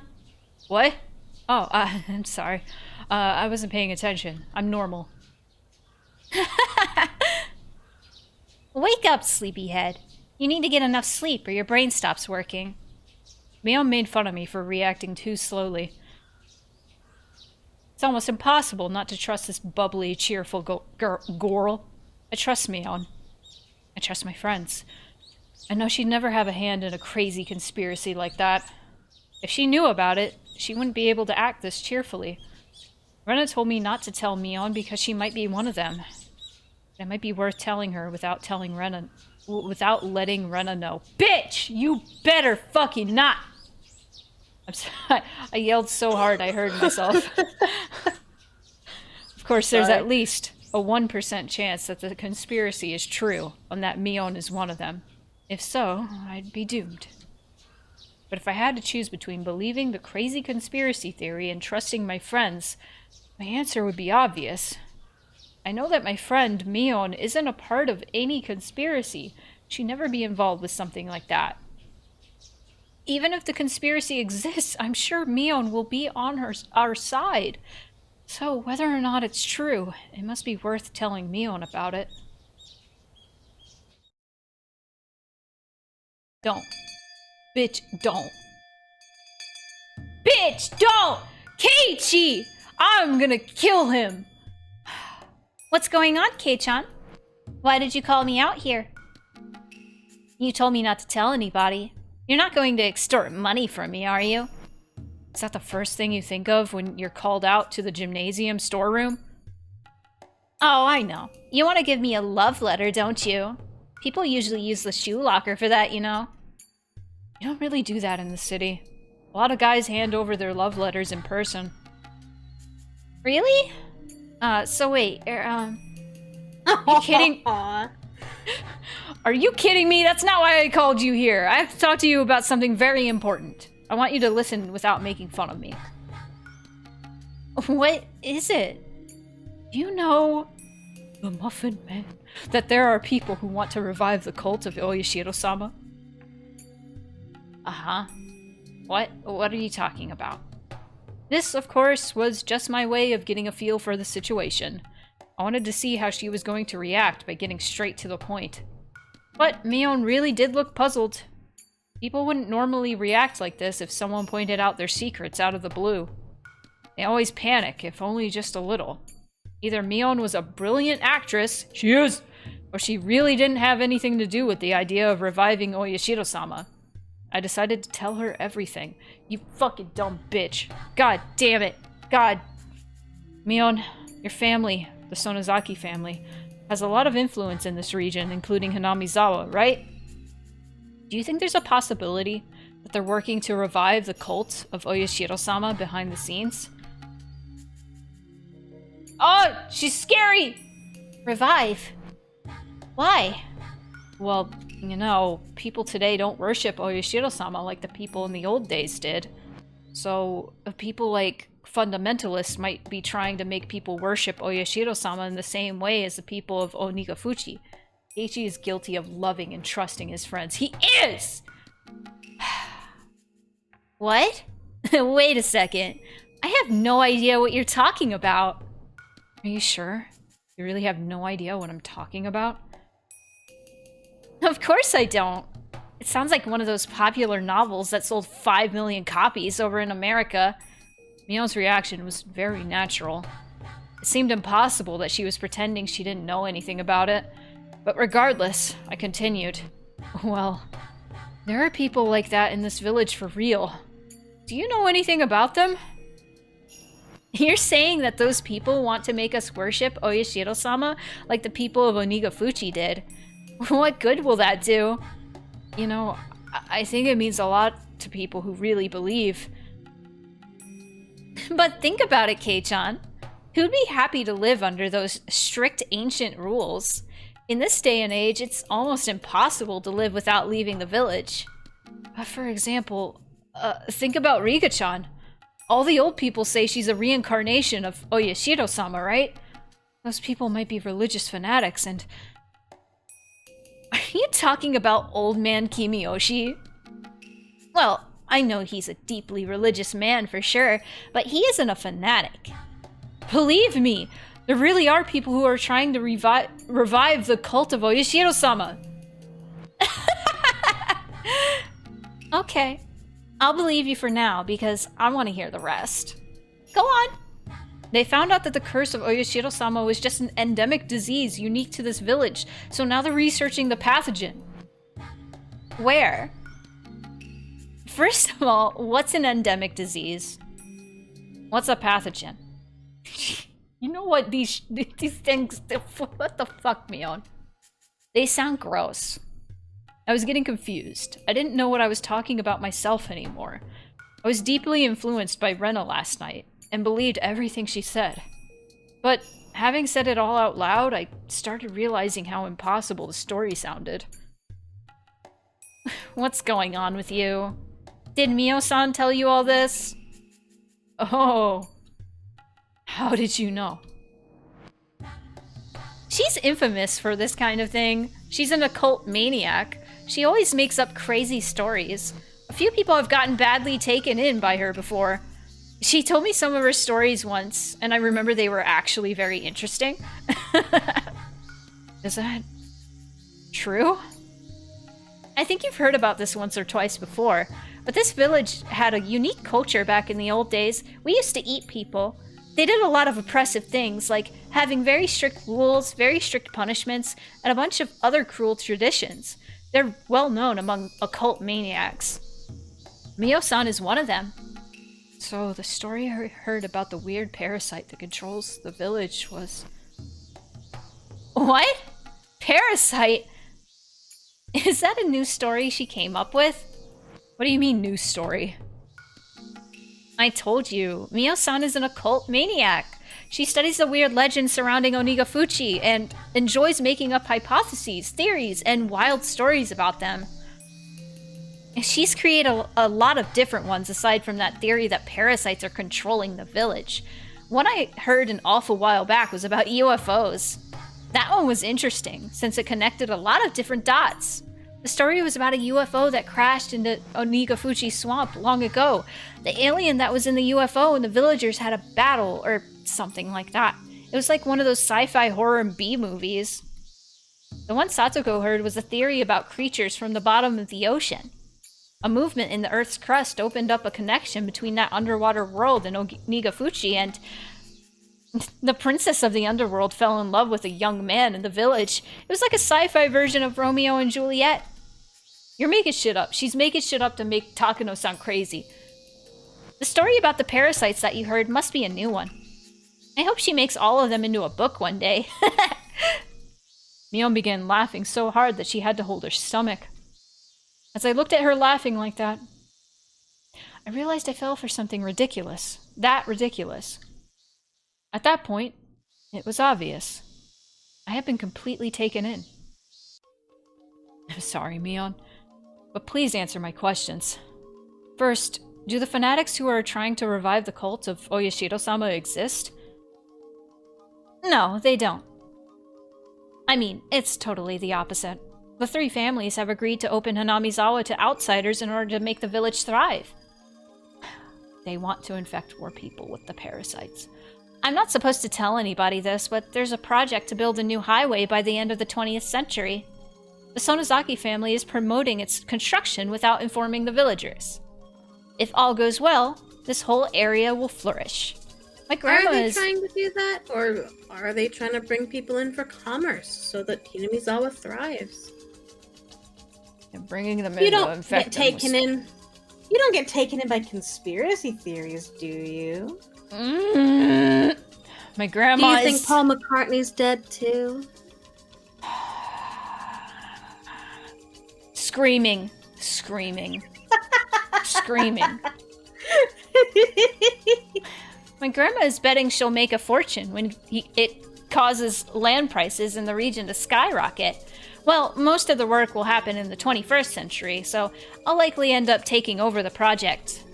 So you don't think there are people who hate outsiders? I told you, there are no such people. What makes you think we want to make this village more inconvenient than it already is? In fact, we've already started selling the land of the village to rich people who want to build country residence here. Your house is on the first lot we sold, Kei-chan. Didn't the villagers welcome you? The three families are trying to do everything they can to stop young people from leaving the village. There's nothing vague about what Mion had said. Her story makes a lot more sense than Takano-san's delusional theories. And so, Mion's words woke me up from that delusion. So, what about this?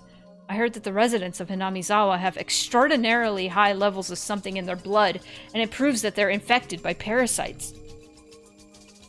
Really? How did Mio-san figure that out? Takano-san is a nurse. I'm sure she can do that. And you think anyone would give her blood samples for no reason? Because I sure don't. Even if she could get blood samples somehow, how and where would she examine them? How many blood samples do you think she examined all by herself? Mion was right. I couldn't believe I thought Takano-san could do all that just because she was a nurse.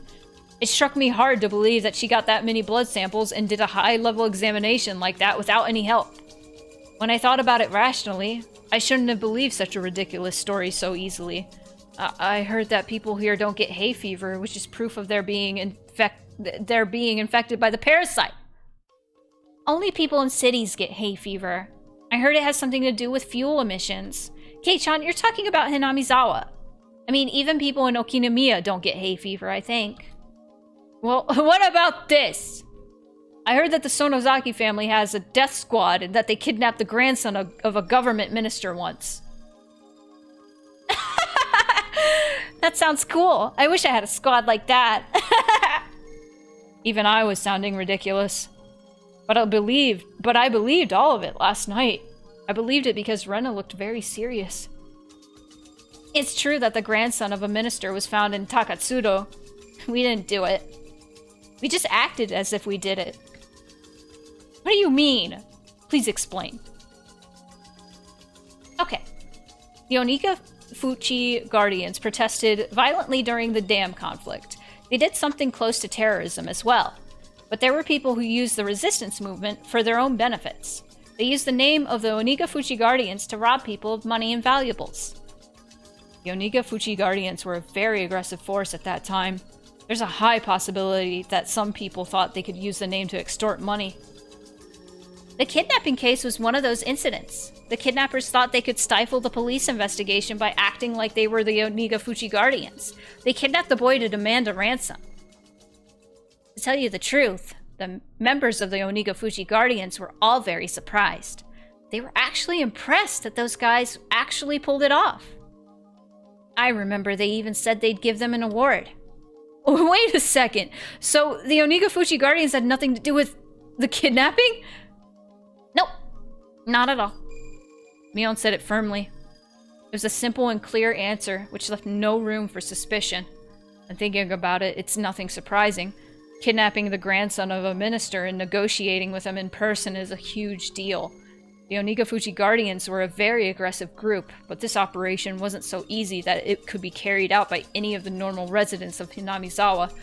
It was obviously the work of professional criminals, without a doubt. Like I said earlier, the Sonozaki family acted as if we were the masterminds of the kidnapping case. What do you mean by that? This is a secret precept of the Sonozaki family. You can't tell anybody about this, okay? When an incident like this happens, we traditionally act as if we're responsible for it. It's a tradition of bluffing. Bluffing?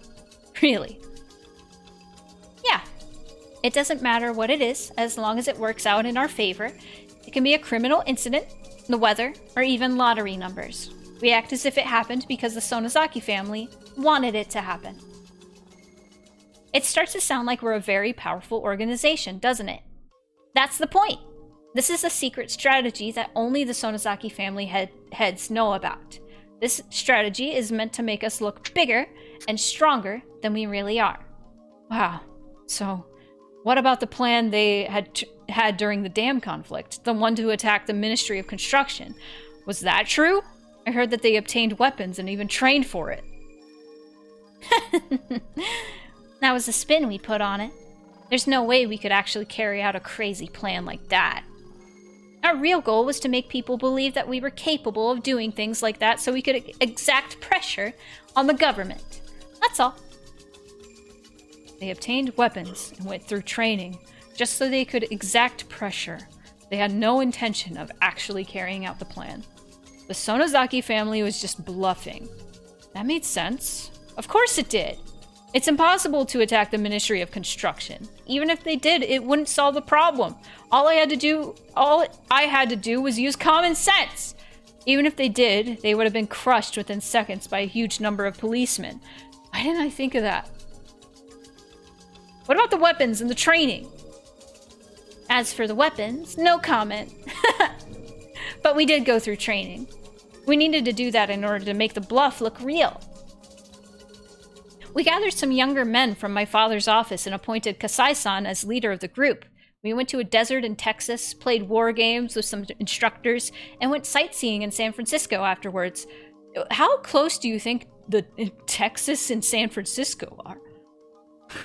Brother, that's a trip. Funny Sonozaki road trip. Dude, okay, hang on. Because I have gone from Texas to San Francisco through Route 66 and onward. That's probably an 18-hour road trip about.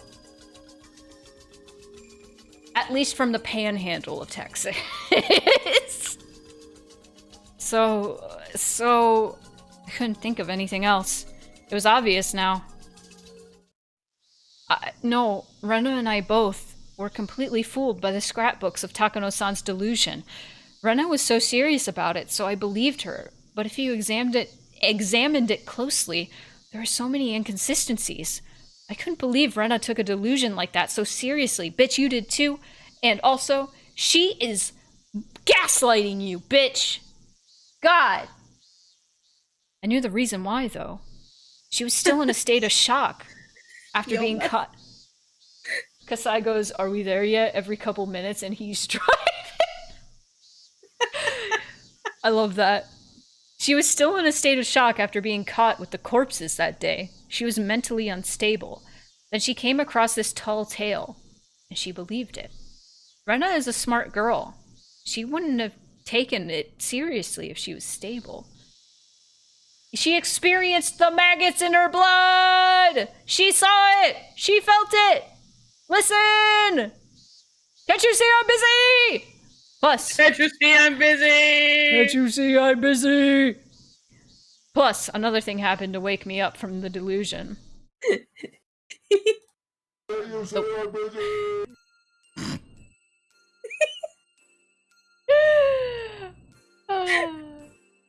I should turn off the redeems. Yeah, sorry. This is my last one. No, that wasn't your fault. I just looked down and saw a little angel Mort, and I was like, oh, he's still there. Get rid of him. Kill him. He's just a little boy. He's just a little boy. People are just being good. Ah! The white van I saw yesterday came to school during the lunch break. The 4 men in work uniforms I saw were there too. I said thank you to Mion. Followed them. The man who talked to me yesterday knocked on the door of the teacher's office. Here, you can take that. Hello, I'm from the Okinogi Gardeners. You can also take Chie if you want. Oh, thank you for coming. It's very hot today, isn't it? It sure is. By the way, you look very beautiful today, as always. Thank you. Well, you can start whenever you're ready. Yes, we'll start right away. My account manager told me to give this to you. The quote and the invoice, I see. The date is left blank on both of them. Well, there shouldn't be any problem. Thank you so much. All right, we'll start right away. The man was talking to Chie-sensei with a big smile. I guess I can be the principal. Heidegger principal. What are you doing here, my Barakun? Oh, principal! Who is that guy? The principal pointed his finger at the window. When I looked out, I heard the noise of an engine starting. The noise was coming from the engine of a motorized lawnmower. I saw young men in work uniforms taking another lawnmower, some brooms, and a ladder out of the van. They're gardeners. We haven't taken care of the grass around the fence and the trees for a long time. I wanted to clean up before summer. Mr. Principal, thank you for giving us a call. The man noticed the principal, took off his hat, and bowed. No need. I trust your work. Please take care of things. I think we can finish it today. We might make a lot of noise, though. Each worker took one of the tools and walked towards the fence where the grass was growing. The engine of the lawnmower was very loud, and the kids who were playing in the schoolyard looked at it curiously. Hey! It's dangerous out here! Go back to your classroom! It was Chie-sensei. She handed an envelope with the documents in it to the principal. It said Okonogi Gardeners in green on the envelope. Principal, please sign the invoice and drop it off at their office next time you go to the town hall. Of course! Will do. Chie-sensei, did they come here yesterday? Yes. They came here to look at the grass late in the afternoon. They told me they got lost on the way back because they tried to take a shortcut. This village has a lot of small roads branching off everywhere, and they can be very confusing. I remember when I first came here. Chie-sensei started talking about when she got lost, and they laughed together. Keiichi realizing, oh no, we're fucking insane. There was never anything suspicious to begin with. I thought they were suspicious yesterday because of what Rena had told me. At first, I thought it wasn't unusual to see a white van, but then, right after I heard her creepy story, I saw a white van parked on the road and I got scared. The gardeners weren't familiar with the roads of Hinamizawa, and they got lost trying to take a shortcut on their way back. That's all. I had it totally twisted around. I believe that fake-sounding story. I believe that the Sonozaki family was working behind the scenes, and I fabricated the existence of a group of fanatical believers in my mind. Worse, I doubted Mion. Damn it! I'm such a fool. She's my friend. We took each other's hands that day, saying that we were a family made of friends, and that friends were friends no matter what. I said that, but then I doubted my friend. I'm so stupid! Anyway, Rena was the problem. She also needed to wake up from this crazy delusion. I had to hurry and wake her up. Wake me up! Rena seemed like she had no mind to listen to anyone else. Wake me up inside! Wake me up inside! Save me from the nothing! I love that song unironically, actually. It's good. It's a good song. It's a good fucking song. She truly believes that the Sonozaki family are the masterminds of a large-scale conspiracy. Aha, there you go. For you, Cal. Sorry, I was readjusting and then I was itching. Oh, you're good. Oh no, the parasite. No, no. Oh god, fuck! The parasite's called eczema.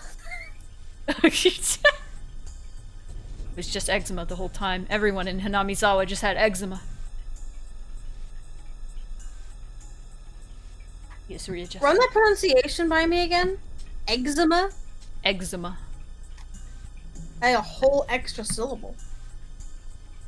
Oh god, this color is really hard to read with no background. I remembered the plate number of the white van, and I also remembered their faces. Without a doubt, it was one of the vans that had been following me. So far, I've confirmed that there are 3 or 4 cars that have been following me. I could especially recall this white van because it followed me around the longest of all.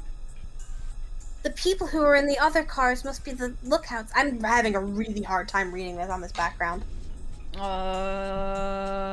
And the ones in this van, do you want me to If you could stream just the game to you? that might be useful. Yeah, you know what? Let's do that. I have the redeems off anyway, so hang on. There we go. Okay. Can you see it That's better? much better, thank you. Okay, cool. The people who are in the other cars must be the lookouts, and the ones in this van must be tasked with direct contact, like kidnapping or assassination. The lookouts secure the surroundings, and the ones in this van attack the target. That's a common maneuver in both kidnapping and assassination. The scrapbook said that too. If so, I'd better watch out, because it was them, not the lookouts, who came to the school premises. I didn't think they'll attack me while I'm in school.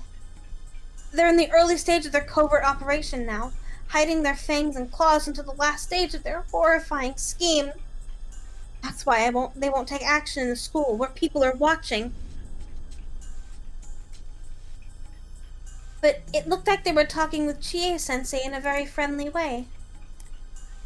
I could only hear bits and pieces of conversation, but it sounded very suspicious. I tried to remember the chatter and the movements of their mouths, and I played my memory of it like a videotape in my mind.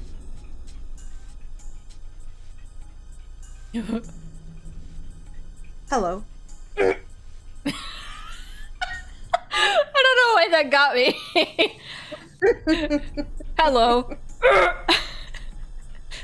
I can do GA here Sure, if you you can take Chie. We could just Pass her around like a cheap Pass her. cigar. Jesus Christ! Oh! Thank you for coming. It's very hot today, isn't it? It sure is. Today. Thank you. Well, you can start whenever you're ready. Yes, we'll start right away. My account manager told me to give this to you. I see. It's left blank on. Well, there shouldn't be any problem. Thank you so much. Alright, well... I used the information I had to guess what was going on. I played the video again and again in my mind, and also paused it and played it in slow motion again to check many times. Then something unbelievably horrifying started to emerge. There's no doubt that they're acquainted with Chie-sensei, but I've never seen them visit the school before, so it's hard to believe that Chie-sensei is their contact. There's no doubt that they're the Death Squad under the direct control of the Sonozaki family. They have the local accent, which proves they were chosen from the Sonozaki Corps. The Death Squad was talking with Chie-sensei. They know each other. What's their relationship? Who's Chie-sensei anyway? During the dam conflict, Hinamizawa's school was closed and it was merged within the one in Okinomiya. But the Onagafuchi Guardians didn't accept that, and they made a part of the Forestry Service building into a school. But needless to say, the school they made didn't have a teacher. So it was only going to be a token form of resistance. But a teacher who had a strong passion for education felt sorry for the children, and she came to work there. That was Rumiko Chie-sensei. It was obviously strange. Teachers are government employees, and they normally belong to their prefectures. As long as they lie low and don't cause trouble, they don't get fired and they don't get demoted. They can work up until the official retirement age, and they're guaranteed to get a fixed retirement fund. She was one of those government employees, but she defied the Board of Education and came to work for Hinamizawa. The villagers admire her as a teacher of passion. I heard that Oryo Sonozaki herself successfully negotiated with the Board of Education that suspended Chie-sensei for defying their orders. It was easy to get an answer from this by connecting the dots. Chie-sensei was recruited by Oryo Sonozaki as a teacher to work at the school the Onagafuchi Guardians had created. In other words, she was already working for Oryo before she came here. As for the principal, he was the principal of the school in Hinamizawa from the beginning. He's a respected person of this region, and he's been closely associated with the three families for a long time. So that means... What was that noise? That was a car outside. Wow! The school has been under the control of the Sonozaki family all along! That's why Chie-sensei is acquainted with the Death Squad. It makes sense now! Chie-sensei confirmed that I came to school today, made a phone call and called them here? I don't want to know why she called them here. If she called them just to monitor me, they'd wait near the gate until class was over. They came onto the school premises. Why? Stop pretending to be a fool, Ryugu. Do you think nothing will happen if you pretend not to notice? Think hard and calm down, Ryugu. What will they try to do to me today in school? In school? How are they going to do anything with my classmates and friends around me?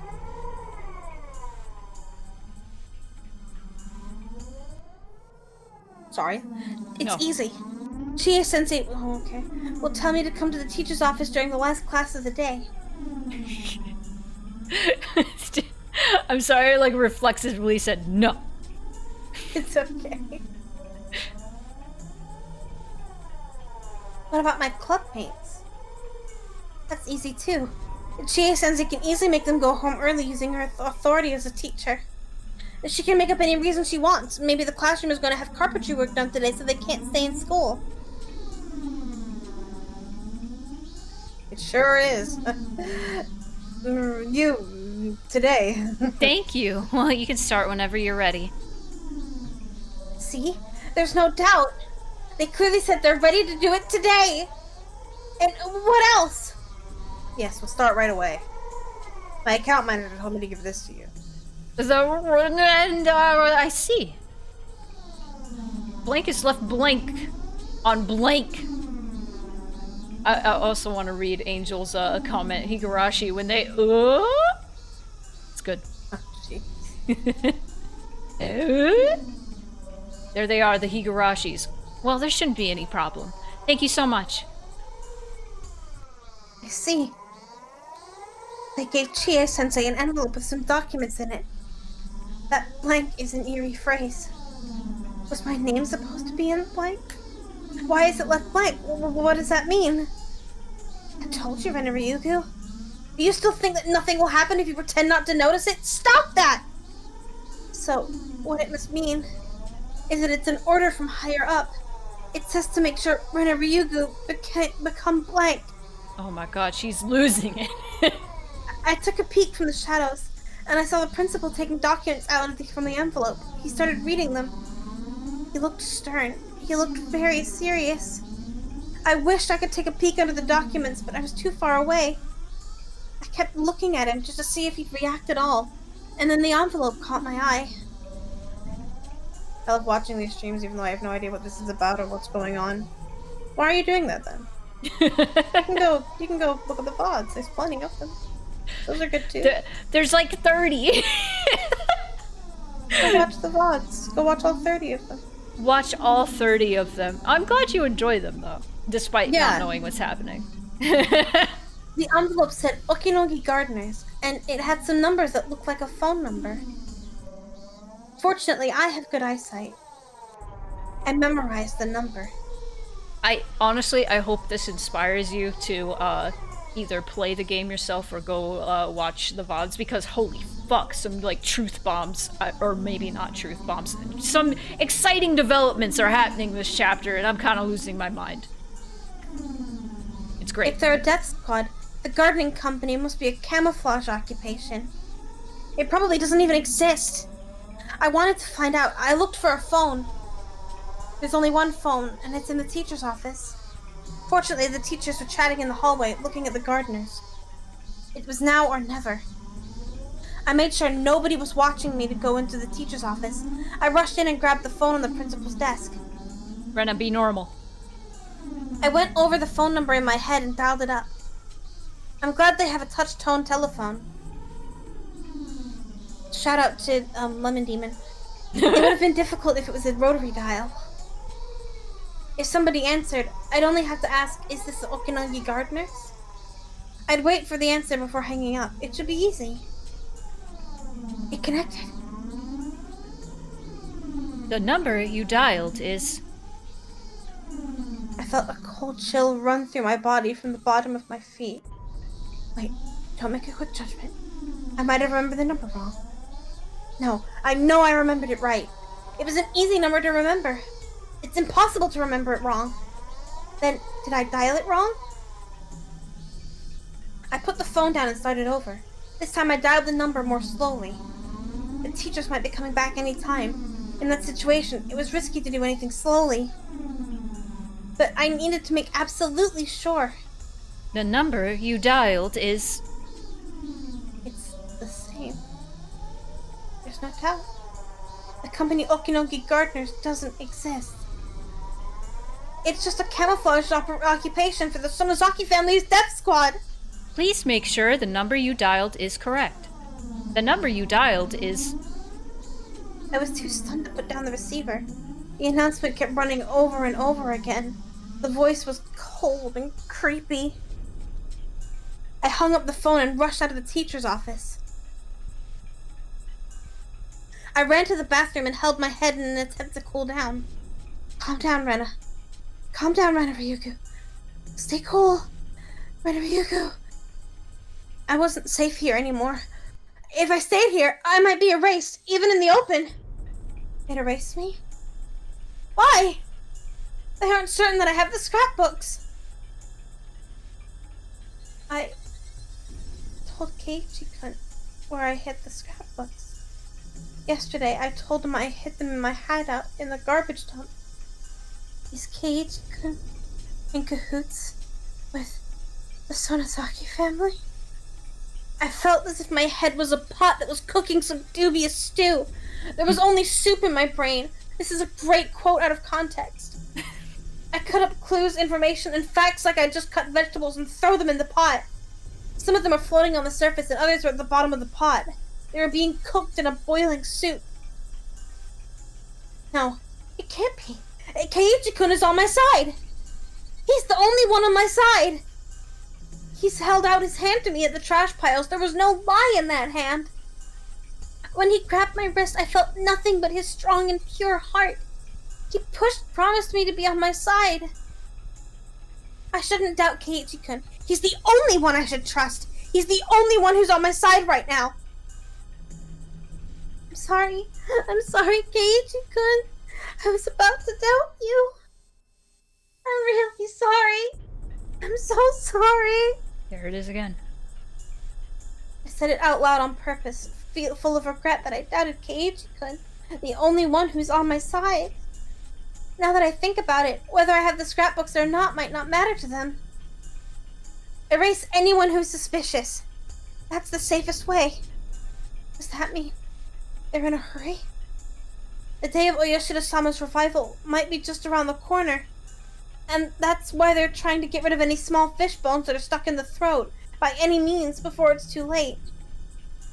We don't need her anymore. Just erase her if you're worried so much. I could easily picture Oryo Sonozaki saying that. Picture? No, she did say that! That's why they're here today! What should I do? What should I do? Should I wait until school is over? I was like a fish in a pond. No matter how many times I escaped from the net, I was in the pond, and they owned the pond. I didn't stand a chance. Then what should I do now? I couldn't keep escaping from the net. I should get out of the pond. I didn't know how to fight them. I didn't know who was on my side. I was about to give in to despair. For now, I'd have to think about how to survive this, so I'd at least have time to think about how to fight against them. I have to get out of this pond. When I was about to leave the bathroom, one of my classmates came in. I pretended to be sick and talked to the girl while leaning on the wall. I don't feel good. I think I better go home. Can you tell Chie-sensei I left school early? I shouldn't let Chie-sensei know that I'm leaving school early if I'm trying to run away from them. But if I didn't, they might think I ran away without cause. That might lead them to chase after me without mercy. If that happens, I don't stand a chance. They were planning to capture me after school is over, but I happened to feel sick and left school early. If they took it that way, they wouldn't think I'd noticed the noose tightening around me. I was about to go back to the classroom to get my bag, but I changed my mind and turned around. I didn't need my bag anymore. I realized nobody was watching me, so I stopped pretending to be sick and started running. What do we believe? Chie-sensei, take a look at this. Take a look. Is something wrong with the documents? Yes. The date on the quote and the invoice are left blank. They're supposed to be to put today's date here. Oh, they wanted to leave them blank. They said they couldn't put the same date on the quote and the invoice. They're told to leave them blank by General Affairs. Okay then. And this phone number on the invoice is different from the one on the envelope. Do you know which is the correct one? Oh, I didn't notice that. Hello, excuse me. Yes? What's the matter? The phone number on the invoice is different from the one on the envelope. Which one is correct? Oh! It's the one on the invoice. I used the old envelope we used at our former office. I'm sorry about that. I told our part-timer to add a stamp with the new phone number, but I guess she forgot. I apologize for the confusion. Can you just erase that number? Fucking goddamn it. Oh! This feels like an episode of Breaking Bad, but I can't remember which one. Where just everything is suspicious. Good lord. Old stationery strikes again. Tips. Tisps.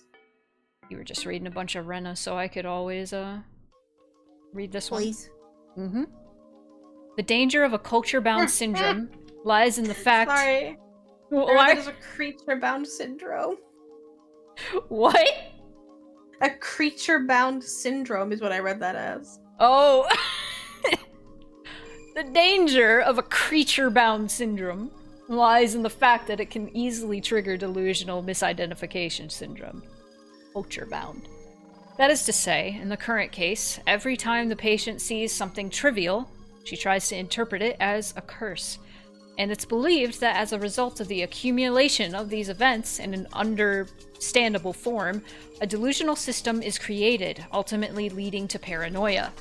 Furthermore, the patient is also exhibiting slight signs of a personality disorder. Of course, it's at a very mild level, and it's not causing any hindrance whatsoever to the patient's daily life. Are you sure about that? It's common for even healthy individuals to have primary delusions in their daily lives. But they usually ignore it automatically without recognition, since those delusions are nonsensical. However, there are cases where these delusions accumulate despite being incomprehensible. It largely depends on the particular characteristics of the individual, and it's believed that the patient shows relatively strong characteristics in this area. I believe you're very much aware that primary delusions are categorized into 3 different kinds. Delusional mood is the feeling of an impending crisis without basis. Delusional intuition is the feeling of a sense of duty or goal without basis. Delusional perception is the feeling of a baseless cause against a baseless target. In the patient's case, it's believed that these incomprehensible delusions accumulated, acted out simultaneously with the culture-bound syndrome, which triggered a delusional misidentification syndrome. And it ultimately caused the incomprehensible delusions to become understandable by interpreting them as a curse. The comprehensible delusional system induces understandable secondary delusions, further strengthening the patient's delusional system with the passage of time.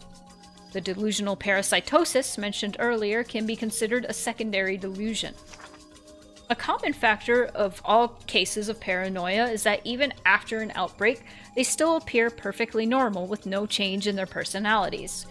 The patients are unaware of their own ailments, and due to their personal interpretations of their delusional system, there are many cases where patients arm themselves logically, making it extremely difficult for a third party to point out that they're having a delusion. Furthermore, although it may depend on the tendency of the delusions, there are also cases where a persecutory delusion, I said that really weird, turns into a pursuit delusion, or a conspiracy delusion, resulting in the patient creating an imaginary enemy and taking up antisocial behavior.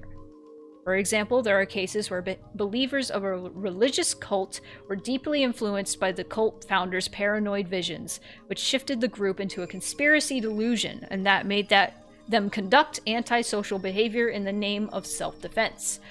Although no such cases have been reported in Japan yet, it could very well happen in the near future. Fortunately, the patient hasn't reached that serious condition as of now.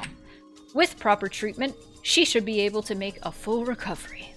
Please make sure that her father also understands that this is not an unusual case, but something caused by the accumulation of a number of innocent factors that anyone could have. The patient can be treated only by deepening her bond with her father. As long as she has that bond, she can certainly be treated. For the reasons above, if the patient is to return to her home village, I strongly recommend that the patient continue to receive guidance from specialized medical institutions.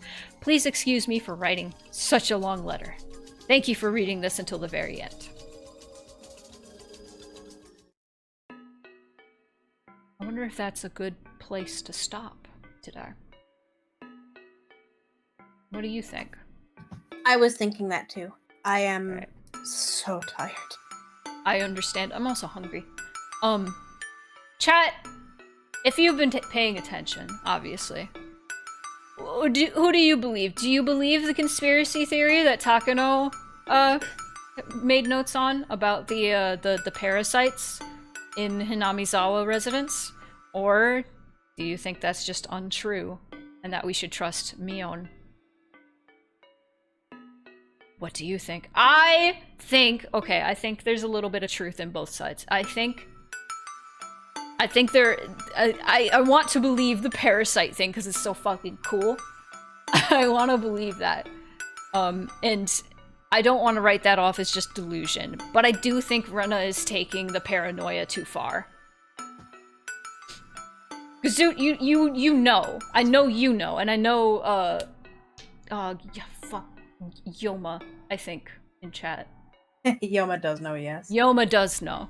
I know there are a few people in chat who do know, like, who to believe. But I think there's truth. There's at least a kernel of truth in Takano's theory. There's gotta be a kernel of truth in there, because it checks out so much.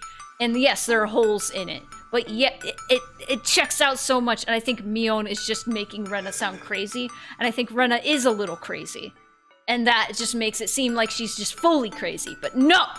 I think there's some truth. I believe her, to a degree. I think we're gonna get a lot of gaslight. Do you not believe in your other friends? No! I don't believe in Mion. I don't trust Mion. Mion's a Sonozaki. I don't trust her. I don't trust her. Oh, so because of her family, you don't trust her? Yes! Your friend who's done nothing wrong? She's done so much wrong! Fuck! What's she done wrong? Everything. Tell me. Give me examples. You know, now that I think back, all the times that she's done something wrong, it wasn't her, it was Shion. Yeah. And hey, I guess you could point out to that thing in chapter 1. Mm-hmm. But Rena was there too. You're right. Rena was there too. I believe in how. If you were trying to trigger the how thing, it only works if you have just how in your message, I think. How? Or at the beginning. I don't know.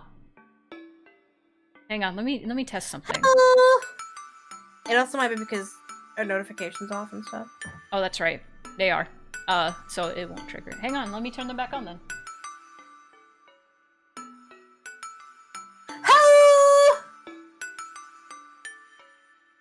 I threw my head back and howled like It worked. a hound. It does work if it's at the beginning. Yay. Unless Gazoo just triggered it. I don't know. Yippee! Also, I want everybody to appreciate Mort's Angel Mort costume. Please look at him. I know it doesn't- He's so cute. He's the so- baby boy. He's a good baby boy. Beautiful baby boy! Maybe I'll add extra frames to the outfit so it matches his 3 frames of boiled lines, maybe. He is an angel. He is a literal angel, and Karasubank is broken. Don't look at it. I can't. The overlay. No. Hold on. This is so people can throw things at me. There you go. There you go. Fuck yeah. My little boy! Ugh. Who angeled me? I didn't sign up for this. You didn't sign up for this, which means I will explode you! Goodbye. Damn. It's just because it's the end of stream. I can just do that for fun. Alright, chat. If we are done discussing, let's find out where to take you guys. Where shall we take our tour of the horrors? The rest of I the don't know day? what's available. Let's find out. Oh my god, Proxy is still going. I was watching her stream before I started streaming. So she might be wrapping throw up everyone over there. Yeah, but And then Proxy can throw everyone elsewhere. No. No. Okay, where should we go? Spooky Biscuits is playing the coin game. That is an interesting game. I haven't played it since I had COVID. So I feel like if I play it again, I'll feel like I have COVID again. It's an I feel that about some games. Oh, Jordan's over there too. Oh my god, I'm so sorry about yawning.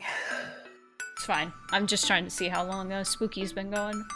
Only an hour, so let's go. Let's go. Spooky Biscuits. I'm just listening to this sick tune. I'm gonna go to Spooky Biscuits. Spooky Biscuits is really cool. Last I knew, they stream like every day, at least a little bit. Which is really cool. They also do streams where they showcase a bunch of indie furry musicians. I know how to speak. And just show off everybody's music, and it's really cool and chill. Oh, big yawn. I'm tired. So, I understand. We should get out of here. But let Spooky know that the tour of the horrors never ends. The tour of the horrors never ends! Gotta say it like, can't you see I'm busy? Say it like that. I'm busy. Bye!